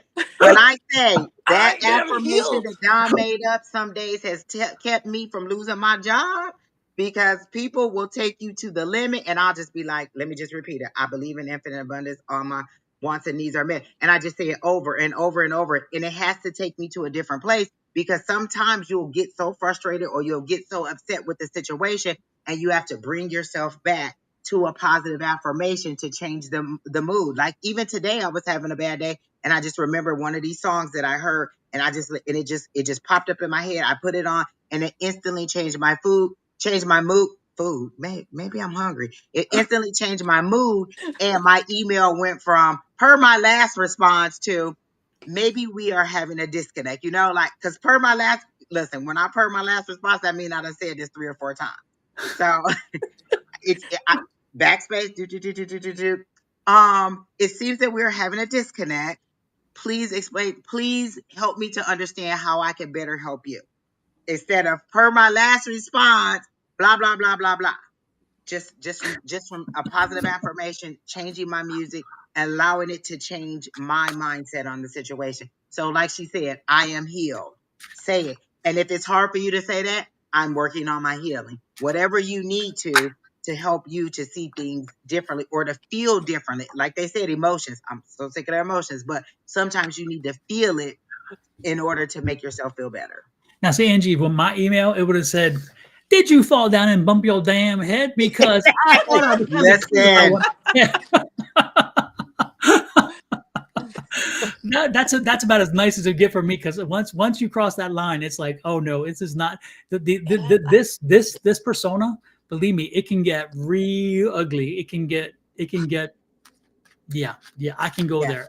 And everything is about timelines. When do you think we can have this done? So I explained to you what the process is, where we are in the process, and what contributes to how long it takes. And then you asked me again, well, how long do you think it's going to take? Well, we're on step 2 of 11. That's what so Angie, what does this call you into? Oh my goodness. I've had people actually read my emails and they get insulted when I'm not even trying to. And I'm like, what did I say? How did you take it? How could I? Because I don't filter sometimes. And I read it and I'm like, I'm blunt. But sometimes blunt can be received as pretty aggressive. I'm thinking, exactly. Damn, if I try to mean something by it, you'd be really hurt. You know, Exactly. spirit moves through us, and I'm telling you, when you step into that healer role and you're reading people, you are going to trigger a lot of people, and you're just like walking around, you're like, I didn't even say anything, I wasn't even and then it happens because people are like, that's the whole point. They need that trigger to like move forward. That's what's blocking them right in their world. I think people But and people are I so don't know if dense you about all that. got this sense too, but I feel like Sunflower's energy just kind of shifted a little bit just from hearing the things that we're saying. Like Mhm. I felt like you know how you kind of feel like a load is taken off your shoulder. It's kind of like she's feeling seen or she's feeling heard. Like, oh my gosh, they understand what I'm going through. They understand the things that they're saying to me make sense. So I feel like her emotions just kind of got a little bit lighter just in what she heard from us. So I don't know if you guys felt that, but that's how I felt. Like she feels a little bit. She says, "Thank you so much, guys. Really appreciate everything." So I just felt like she felt heard in this moment, and she's like, "Okay, that makes sense." And now she can see things a little bit different. And all of you guys who are feeling even similar to anybody that we've read so far, like I can't stress enough, there's 8 billion people here on this planet. And every single soul that has the vehicle of a bodysuit, it's unique. It's calling them into their own unique path and their own sense of direction. And you will never get a bodysuit. Like it makes me want to cry thinking about it. I'm never going to get this bodysuit again. You will never get the same bodysuit twice. You know, like so it's about enjoying that experience that you have. And I know some of it's really hard, and some of us have bodysuits that are like filled with like illnesses and diseases, and we feel awful and it's weighing us down, or we have a mind that is like deconstructing on our own soul, and it feels dense and heavy. But lean into a lot of these feelings, because my God, you will never get the same experience twice. True that. True that. Selena's talking about her brother's passing. The anniversary is June 9th. Selena, is your brother like? I feel like he was a tall, kind of skinny person, not like not like super skinny, but he's like not a wide build. He was a tall, like, skinny type person, but he felt like he was a fun person, or he would push you. I see him pushing you a lot.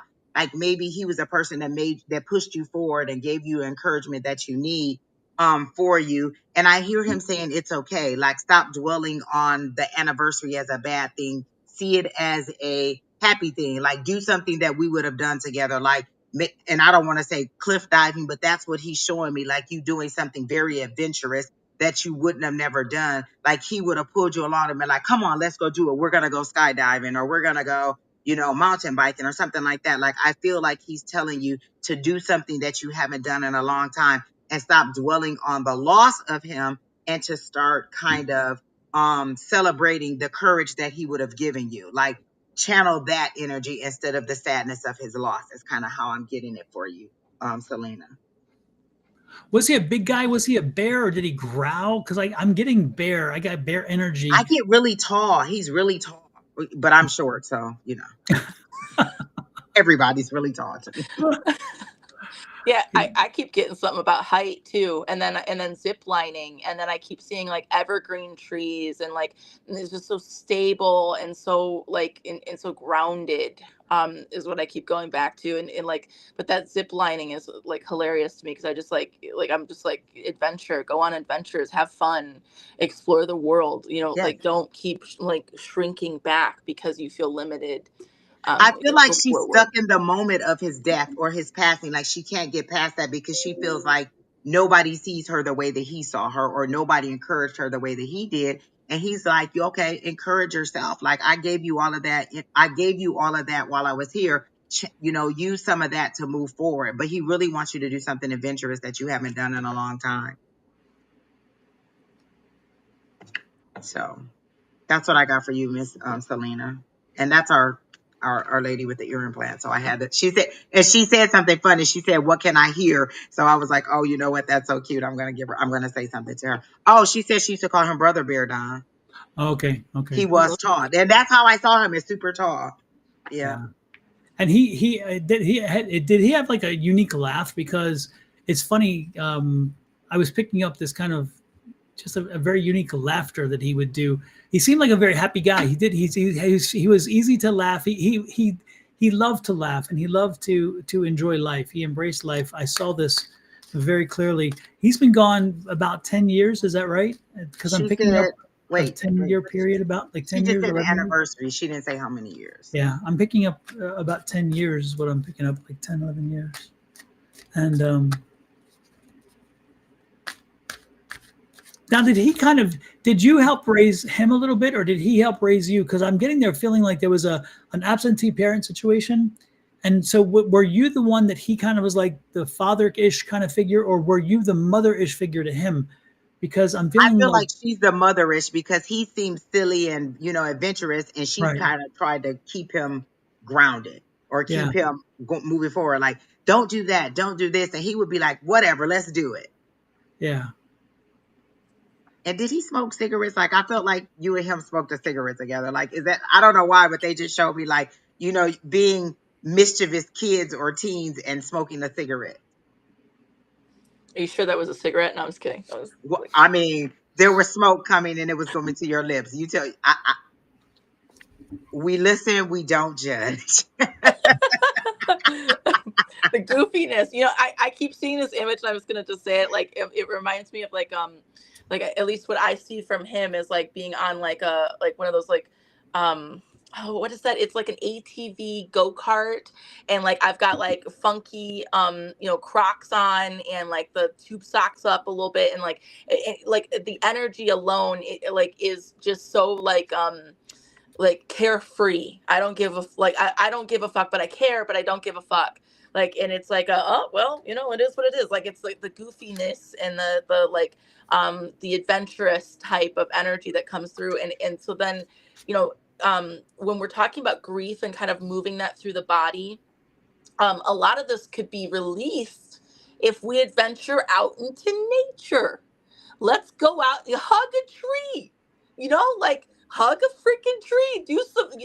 I'm not trying to call you out, like try to be a tree hugger, but like hug a tree and like get some of that energy off of you, because he is with you. He is with you in Always. spirit. It's not like he's And just if gone. you stand And that goes for on the everybody here plant, who has passed away loved plant. ones. They are like literally omnipresent. They are accessible at any time. They are here, and know that you're carrying his spirit with you, that it's time to branch into things and adventure, and it doesn't, you are not so old that you can't have new experiences. I've met 80 something year olds who are like having amazing date nights and and like learning new things and going on adventures, and this is a time for you to be going on adventures, and don't hold yourself back. Live your life fully and to the brim.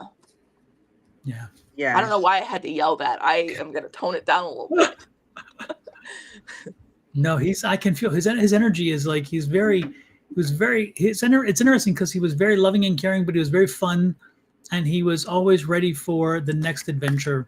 And To yeah, hug her, like I feel him grabbing her from behind and just comforting her. Like he wants to console you because you're missing him so much, yeah, and you just really want to spend time with him. But if you sit in the memories of him, that is like spending time with him. yeah. Sit in the memories of him, but in a good way. And does he have physical features that look like your husband? Did you marry someone that was very much like your brother? Because I get the same kind of physical features, except your husband. I'm seeing your husband without hair for some reason, but I see your brother with hair. So is the hair a choice, or the lack of hair a choice, or was that, and is that the case? Because I'm seeing, but I see that, like, again, like the facial features and everything. Your husband has a lot of things that are very in common with your brother, and not so much your father.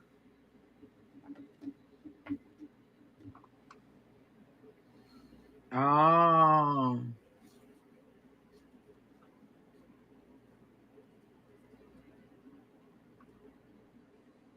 You could not have done anything. I don't mean to get rid of your superhero complex. You could not have done anything. It was not about you. His decision was his alone, and it's part of his path. And so, the reality is that that's where life took him, And we often we have survivor guilt. It's like we have that problem sometimes, and you need to get over that. You could not have. I read for a person who killed himself, and he, remember, Angie, you and I were online together, I think that night, and somebody, remember, the lady was there and she had like two people come in, and one of the guys took his own life, remember, and he recently took his own life, and and she was, you know, having all this issue, and he was telling her, no, I didn't want you to even know. I didn't want you. You could not have known because I didn't want you to know. I didn't want you to own this. This was me and my issue.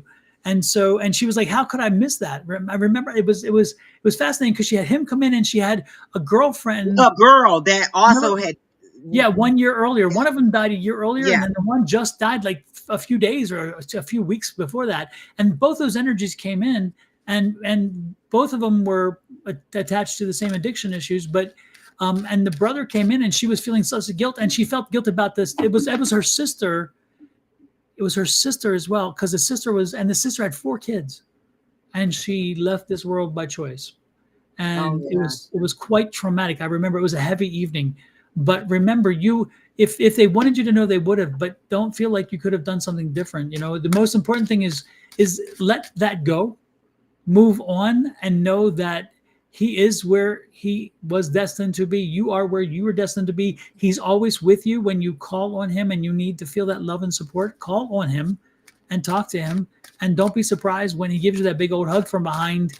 In the other world, you're going to feel it in this world too. And you're going to say, oh my gosh, I know that hug. I know that feeling. He's here with me, you know? Or when he does that crazy laugh, that he has this unique laugh. I keep hearing this very unique laugh about him. And when he does that, when you hear it ring in your ear, you know he's there. Is his birthday coming up? I keep seeing a cupcake. So usually when I see cake with a candle on it, a birthday's coming up. So is his birthday or your birthday coming up? Is somebody's birthday coming up?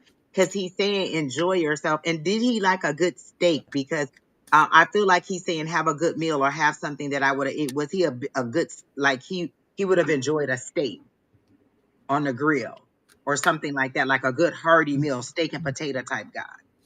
And I just want to say it's normal to feel that guilt. Oh, yes. It is yes. so normal, and it's not always as easy as letting it go and move on, but it's through moving on and having experiences that you start to process more of that guilt. And it's not something that you can just sit there and snap your fingers and switch it off.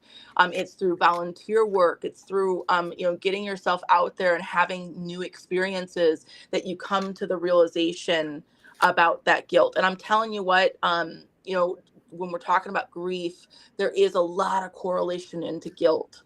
And so in that feeling, it's so predominant. That's why volunteer work becomes so helpful, because it's like you when you're giving of yourself, then it's where you can start to process a little bit more of that guilt, and you can start to see from a different lens. But sitting in it makes it more complicated and hard to move forward. And then that's where we start to box ourselves in. Mm-hmm. I always say boxed in mentality, because like when you box in that kind of mentality, you're missing so many different opportunities that are around you. So make sure that you are moving forward and having new experiences and allowing yourself to process the guilt through that new experience. Yeah. And one more thing I've got for Selena. Selena, it just came to me. It's like he said he's sending you somebody. There's somebody that is a friend of his, was a friend of his in this life that you haven't seen in years. And don't be surprised within the next week or two, you're going to see him and you're going to run into him. It's not by luck. It's not by coincidence. It's actually meant to be. He's going to be sending him, and you're going to get to hear more about him that you didn't understand or didn't know. This guy knew so much about him. This guy knew a lot of things with him. They spent time together. So when you meet this guy, when you run into him, the guy's going to want to tell you stories. So make sure you take the time and have that conversation. And you're going to learn some things about your brother you didn't know, which is going to make you even love him more. You're really going to appreciate that. So know that. And that's going to be within about 2-week period is what I'm picking up. Yeah. And she said the mom's birthday is June 14th. So maybe celebrate by having some of the things that he would have liked to eat, and just don't make it a somber thing. Like tell stories about him, live, enjoy those memories. A lot of times in our grief, like Brittany said, we will suppress those memories because we think it's so hard to, to think of not having them there. But if you enjoy those memories, it's like they are there. One of the things we always say is energy is never created or destroyed. They're just no longer physically here, but they're always energetically or spiritually with you where you can communicate with them. So just find different ways to remember them and communicate with them that make you feel comfortable. Mm-hmm.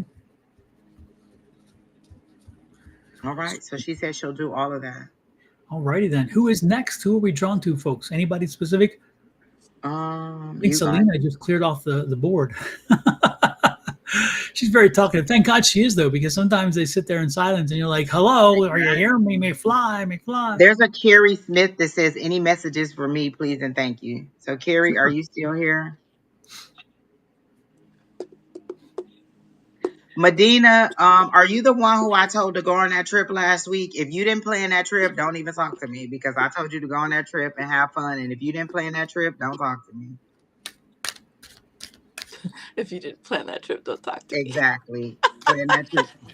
Remember I was talking about the relationship before we got on live? Yeah. She's the one who needs to take the trip with the friends and have a good time. So if you ain't planning that trip, don't talk to me. Oh boy. All right. So anybody, if you guys are ready to do Carrie, you can go ahead. I still need to Is tap Carrie into her. still here? Oh, Carrie, are you still Hey, here? you're still here? I keep hearing that song, Riding Dirty. I don't know why. Like, but I want to turn it into White and Nerdy. They see me rolling, they hate it. And if Carrie isn't here, then Kathy Marks is here. She's been in here for a minute. Kathy Marks. Okay, I don't know if Carrie's still in here, but I got like a. That's funny. Before I Hey, go, Coco. Carrie, if Carrie watches this over when we're done and she goes back and watches it, Carrie, watch the knees. I'm picking up some serious knee injury energy for you, and I don't know if it's already happened and you're dealing with it, or whether it's to come. Please watch your knees. Watch the knees, please. You know what the knees represent in a Chinese medicine, right? What is that? They're not bending, right? Which means there's certain aspects of their life that they're not taking accountability for, and they're not accepting. And in the knees, like, have a representation to the family wounds that we carry. If you feel behind your knees, like there's like this pressure point, and and like when you're having like a lot of emotional distress, if you press on that, more emotions will come up. Oh, Lord. Followed by relief, followed by a little bit of pain too. But if you release it, like, it's just a long story. Okay, but like, I don't know why I was just thinking of the knees, and like I was just like, wow, yeah, like, yeah, that fits her energy. She's not in a place of accepting, and yeah, that's just not bendable. She needs to be a little bit more flexible with their life. Oh, I like that. Yeah. Oh boy. Okay. That could be the message. I'm getting more. Yeah, and maybe that's why I'm worried about it, because it's like bend the knee, show a little. Well, the song that you sung, I said, well, if she was listening to those songs, then she probably got bad knees because she was probably dropping it like it was hot. So that might be why her knees hurt. Well, if you think about the context of that song, because everything has a spiritual meaning if you want it to be, right? So if you think about the context of the song, what is it about? Well, wait. They see me rolling, they hating, trying to catch me rolling dirty. Da, da, da, da. Like, I don't know if that's exactly the lyrics, but the whole concept of the song, and the guy, he's like in the like. With the hoopty. Hey, I grew up in Detroit. Okay, we rolled that way. Okay, that whole song, like, it has a lot of symbolism in trying to find your way. Well, I mean, it's kind of a stretch, but like trying to find your way on them streets, and and you don't want to get caught riding dirty. But it's like, again, if we're talking about the spiritual context of what I'm referencing, secrecy. There's this need to keep your cool, and to secrecy. There's this need to keep your cool and start moving forward in your life and allow things to flow how they're going to flow. Because life has happened. There is not very many things we can control in our life. But at the end of the day, we do have control of ourselves, and we can allow ourselves to respond. We can allow ourselves to, become free of the attachment of how things show up in our life. And that's really what this is about. Can you release the fears that attach you to the outcomes that happen in your life? And sorry, the comments are hilarious. I love it. That's what I was laughing at. Don't sing that, little one. Don't sing that. Oh man. Okay. So anyways, so be open to change and open to new experiences, and you'll see your way through. I see it's a whole bunch of old school people here because y'all all knew exactly what was going on. They done got the link, they done got the song, they done got the person, everything. What y'all been doing in y'all life? I see where y'all been. I know what y'all been Hey, I doing. grew up in can see. Detroit. All right, that's how we rolled. All right, Exactly. we knew the drill. Oh, Carrie is here. Carrie Carrie Smith is is here. here. Okay, Carrie, you are here. We done did a whole reading and you just now coming in. Rewind about 3 minutes back there. Let me see if I have anything else because I really didn't tap into her energy because she wasn't here. So let me see. I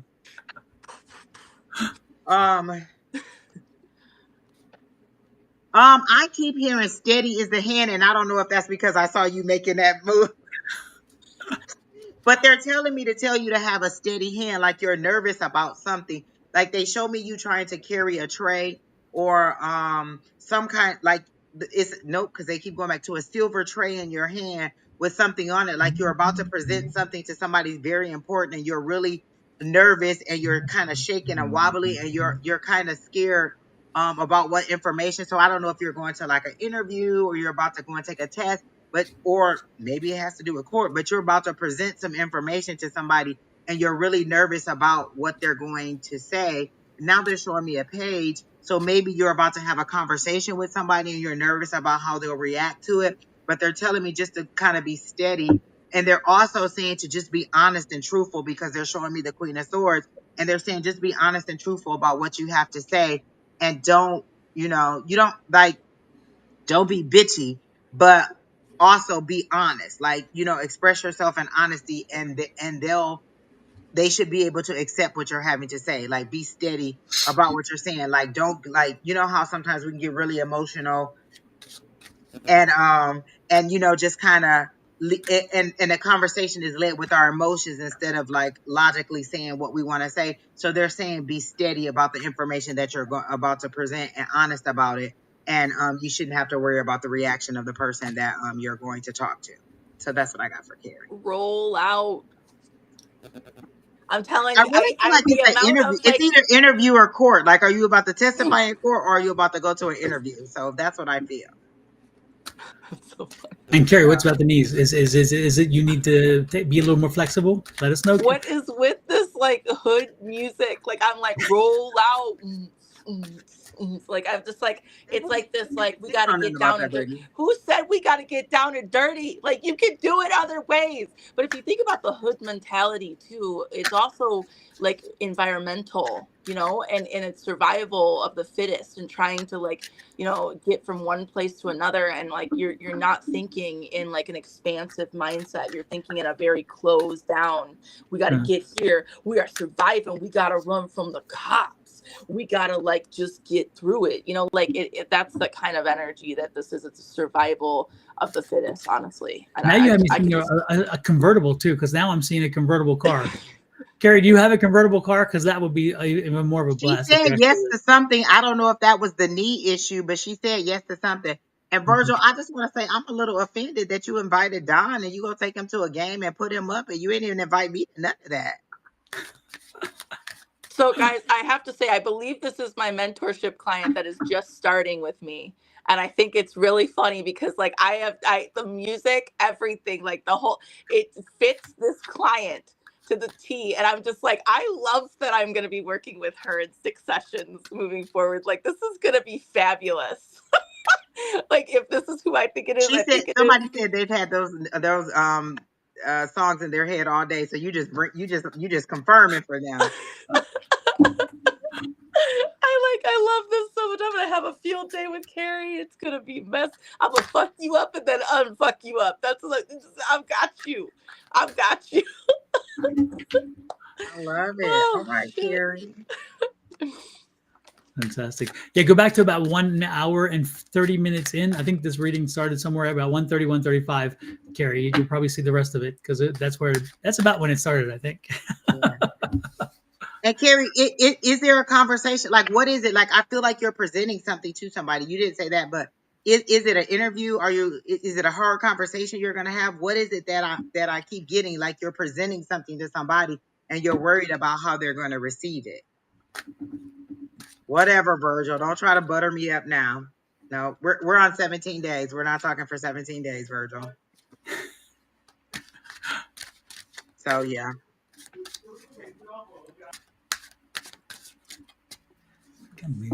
We have a wicked delay here, so unfortunately, sometimes the delay kills me. It's like do. I see it in your guys' live when I'm just watching. I'm like, oh, they'll get it in like wait 5 minutes. It'll come in full. Exactly. Exactly. The problem sometimes, though, and I'm terrible at this, I ask 10 million questions at one time. And then I'm thinking, which of the answers is these? It's like, does the yes go with this one? And I catch myself. I'm like, I know I should stop. But I get so into it sometimes. I'm like, I got to ask this. I got to ask this. That's funny. Yeah. I just get really anxious in Carrie's energy too. Like really,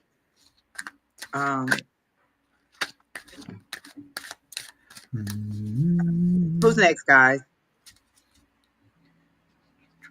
Who do we want? Oh, Kathy. Do you guys want to read Kathy? Yeah. Kathy, what? Kathy Marks. Marks? She said a general, I think. Or no, she said, oh, I'm curious if anything good is coming to me in the next couple months. Like anything. Kathy Marks. Kathy Marks. I'm trying to find her. Was she? She's under Carrie's yes. If you see the word where Carrie said yes, then Kathy Marks is right under her. Oh, I got a message already too, by the way. And you can go ahead. Oh, I was like, Kathy, are you here? Are you paying attention? Are you here? The other day, me and Don was on live. No, me and Sherry were on live, and then Kathy texted me like, Angie, do you see my questions? I said we were on live at 3:30. It's like 9 o'clock. You're watching the recording. Oh man.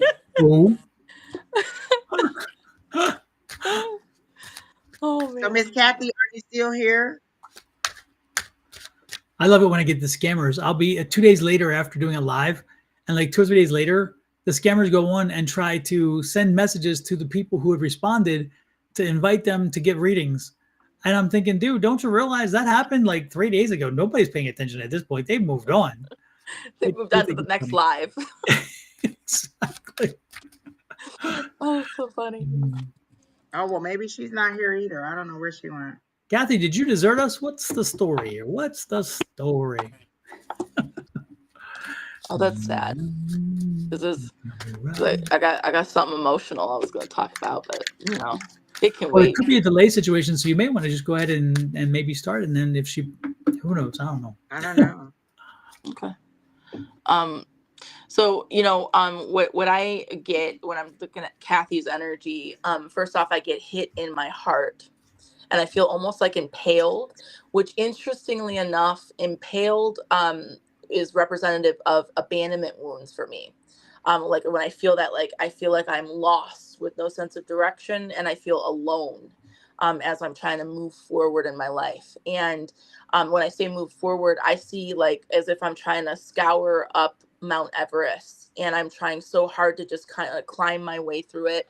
And the wind is just bearing down on me, the entire climate and the lack of oxygen, it's bearing down on me. And I feel like I'm suffocating in my own loneliness. Which sounds very like I sounded so negative right now, and I'm sorry, but like that's just what I'm feeling is like the weight of like moving forward, and that abandonment feels so strong that it's putting you in more of like that scarcity like mindset, where you're lacking in money, you're lacking in family, you're lacking in love, you're lacking in all areas of your life, and it feels like we're weighing down. I feel like in a lot of ways I'm also talking about the past as I'm talking about the present. I don't know if that makes sense, but it's like as if we are seeing ourselves through this journey, and we're trying to get some sort of pinpoint. And it's interesting you asked that question about what's happening in the next couple of months, like anything good, because we're trying to look for something hopeful that helps us bear the weight of what we're moving forward in. This is financial, what I'm picking up, at least, where there is this like the lack mindset where we feel like we need more, we need more, we need more, we need more, we need good things happening, we need this to happen, we need this to happen, let's move, move, move, move. But I feel like kind of like similar to someone we read earlier, where it's like kind of like a little bit in a scattered energy where we're trying so hard to get our like kind of like dot our I's and cross our T's, and we're trying to bring everything to us because there's like this frantic energy of like losing something, again, the abandonment wound here.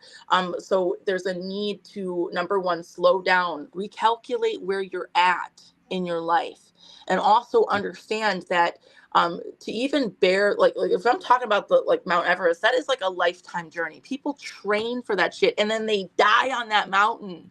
So like, you know, that doesn't mean, oh, you're going to die in the near future, or like you're going to die on Mount Everest. I'm not talking about that. I'm talking about you getting in the long haul and understanding that there's times where you need to break and you need to slow down a little bit and you need to recalibrate where you're at. Financially speaking, in the next like 4 to 5 months, there's a financial shift in your perspective. So you're being called to switch out of the lack mindset that you're in. However, I gotta stress, right at this moment, I don't think that you're stopping enough to even recognize how much, you know, like you're in that lack mindset. Like if I was sitting in front of you, I'd be like energetically smacking you up on side the face, because like you are not slowing the fuck down. So a lot of what I'm saying might not make sense when I'm talking about that mindset, and we need to flip out of that mindset, which means you have to feel what feelings are coming up. You need to slow down to get that new perspective. And if we don't get that new perspective, then what ends up happening is we create another karmic loop where it's just lessons that we're learning, and some of them are heavier and denser, kind of like that snow on Mount Everest where it starts to get so dense that it can be hard to tell where the actual ground or footing is. So as I'm saying that, what I'm telling you is to focus more on striving forward and slowing it down.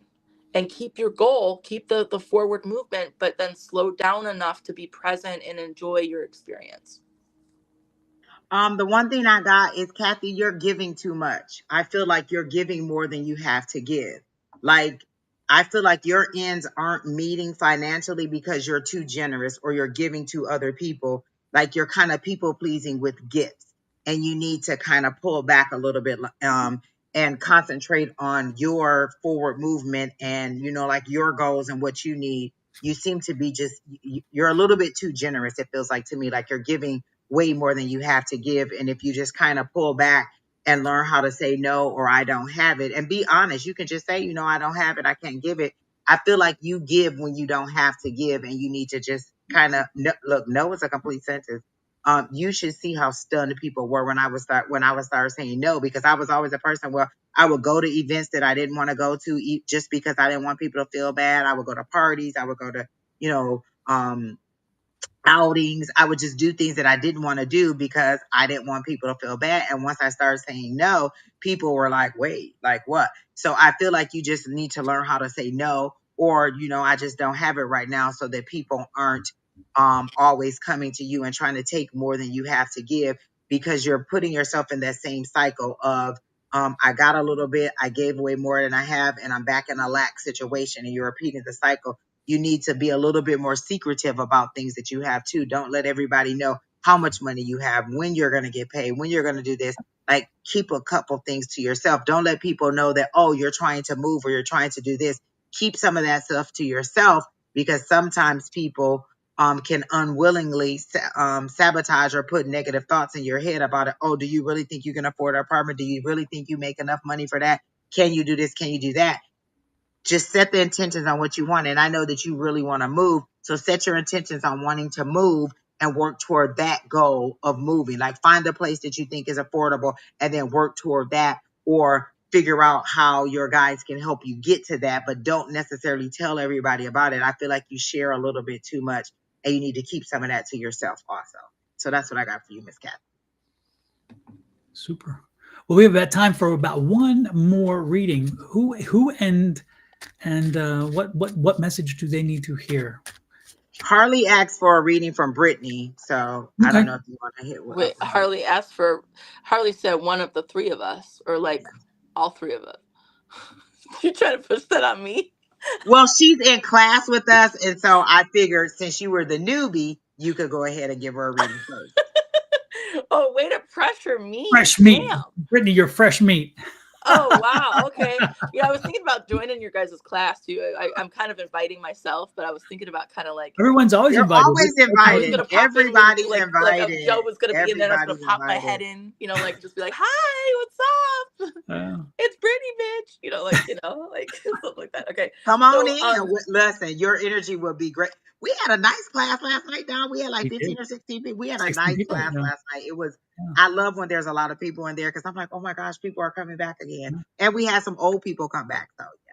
And the price, Brittany, is very good. It's free 99. Free 99. That's the best part about it. Nothing's ever free. There's something to it. Just kidding. Have I got a deal for you? I love that. Well, I would like to be on the email list on that one. Okay, so Harley, I read your first comment about like, hello, Don, Angie, Brittany. I've been listening, blah blah blah, looking for if you're drawn, blah blah blah.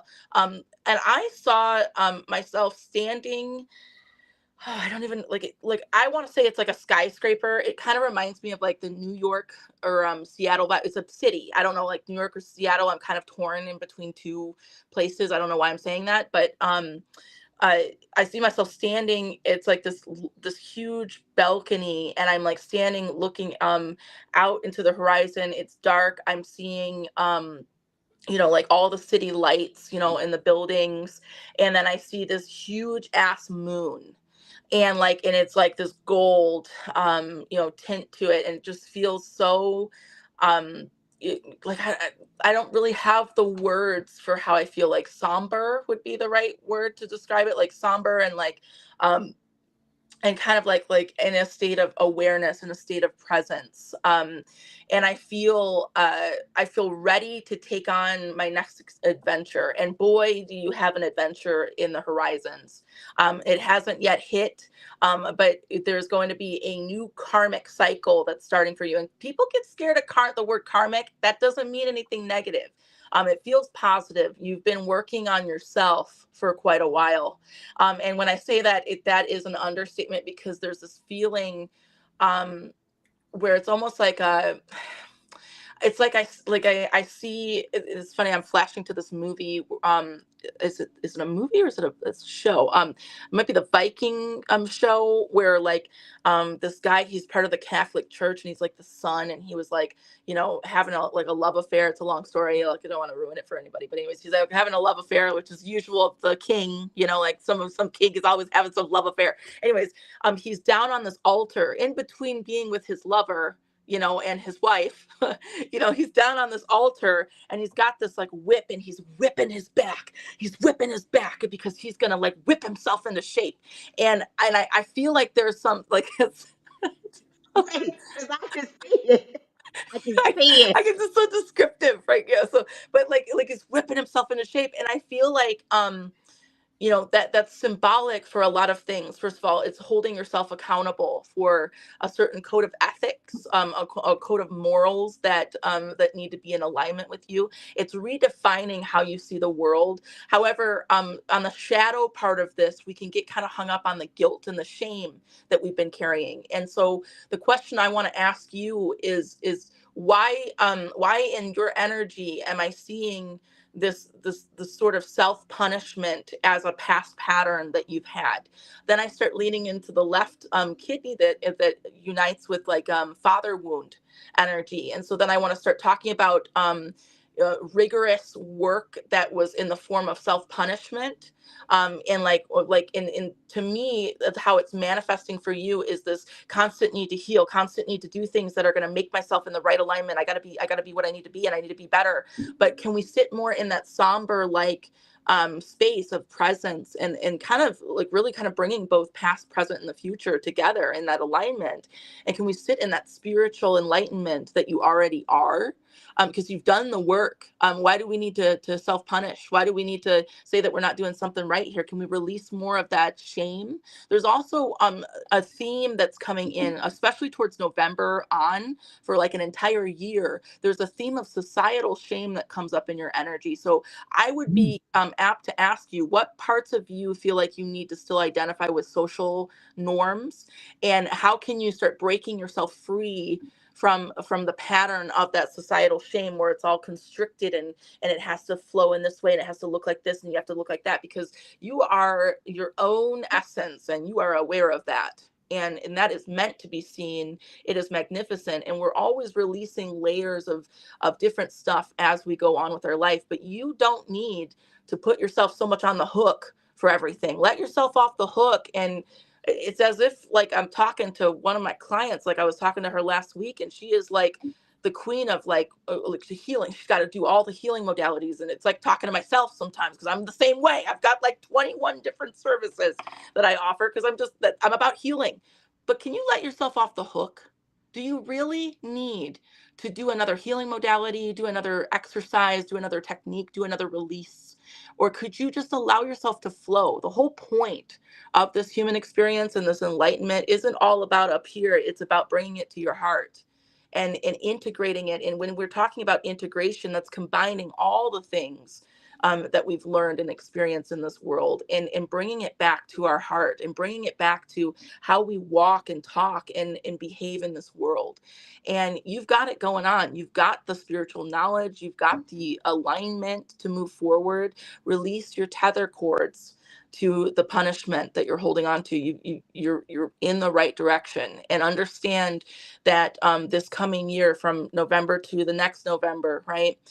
There is some powerful shifts of perspective that you have coming about how you see yourself. And it's more than ever a time that you need to focus on daily routines, focus on how you're seeing yourself. Doing like mirror exercises and forgiveness exercises on yourself right now are going to be very beneficial to prepare you for what's to come in November. And it's meeting a lot of new people, and you're going to be asked to step forward and step out of your comfort zone and lead in certain avenues of your life. Hint, hint, nudge, nudge. I'm not even going to spoil what's coming. It's good.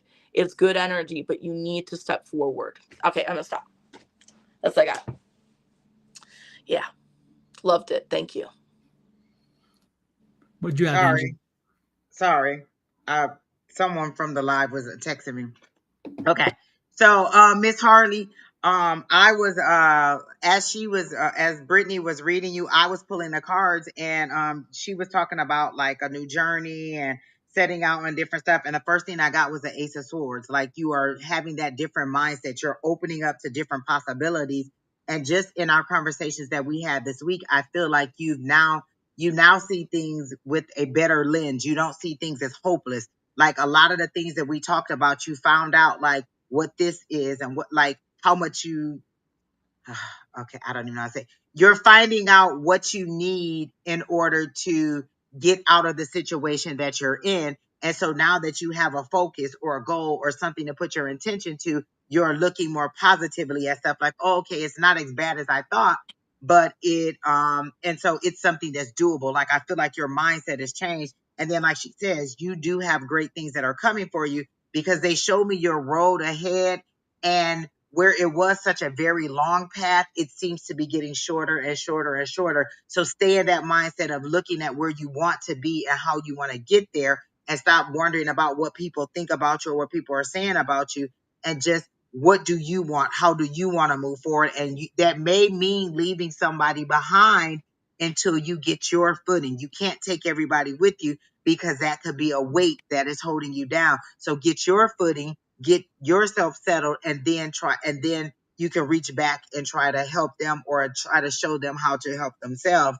but I did get the 10 of cups for you, which is that joy, that good feeling, and you getting for me, that's kind of like you getting an emotional happiness. Like I like the 10 of Pentacles because it's things you can see, feel, touch, hear, blessings like in that way that you can tangibly see. But this seems to be a overall joy, a happiness, an emotional feeling. And then I got the King of Swords for you. Oh, I didn't even see the Three of Wands under there. That's waiting for your ships to come in. That's waiting on things to come your way. Like, oh, you've made the plans, you've set the goal, and now you're just waiting on things to align and for those things to arrive for you. And then the King of Swords, that's that logical mindset, getting out of some of this, like the emotional joy is coming, but getting out of some of that negative emotion and seeing things logically. How do I move forward? What is the next best step for me? How do I plan to have that plan, having a plan in motion. And I feel like these two go together because actually this one was on top of that one.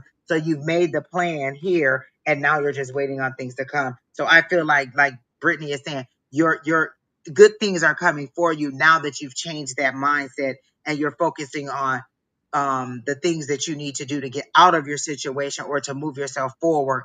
And so now that you're not concentrating on the negativity of it and you're seeing things more positively, I feel like things will start to move forward for you. Okay? So that's what Hopefully, Harley, that resonates with you. Before we do anything else, make sure, folks, you hit those like, share, subscribe, and follow buttons. Show the love. Make sure you have subscribed to Miss Angie's YouTube channel, to Miss Brittany's YouTube channel, and I would take a little appreciation if you did it to mine as well. But again, like, share, subscribe, and follow.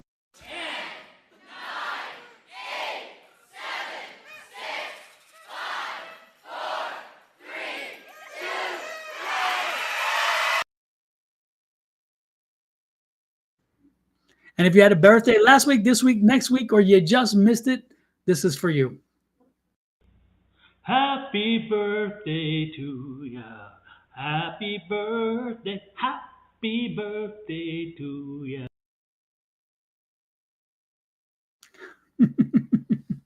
There you go. I got him in at the very last moment, but I got him in. That's the good thing. Brittany, thank you for joining us. It was an amazing event. You made it so fun and wonderful, and you always do, so I'm not surprised, but I'm so glad you brought the energy.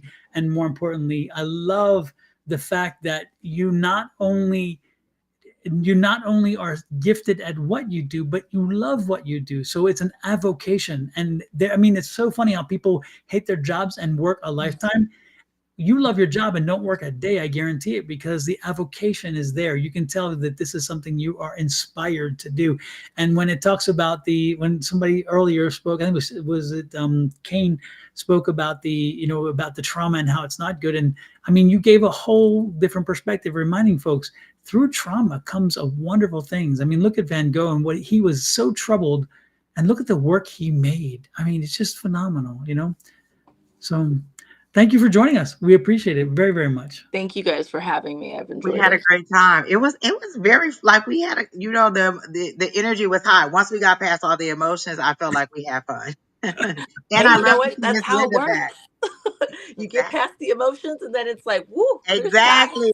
You say work through it. Look, maybe you might be onto something right there. I like. And then you just start riding dirty. And then say what? Oh my God. As I think about this glass of wine that I'm so generously about to pour when we get off of here. Right and dirty.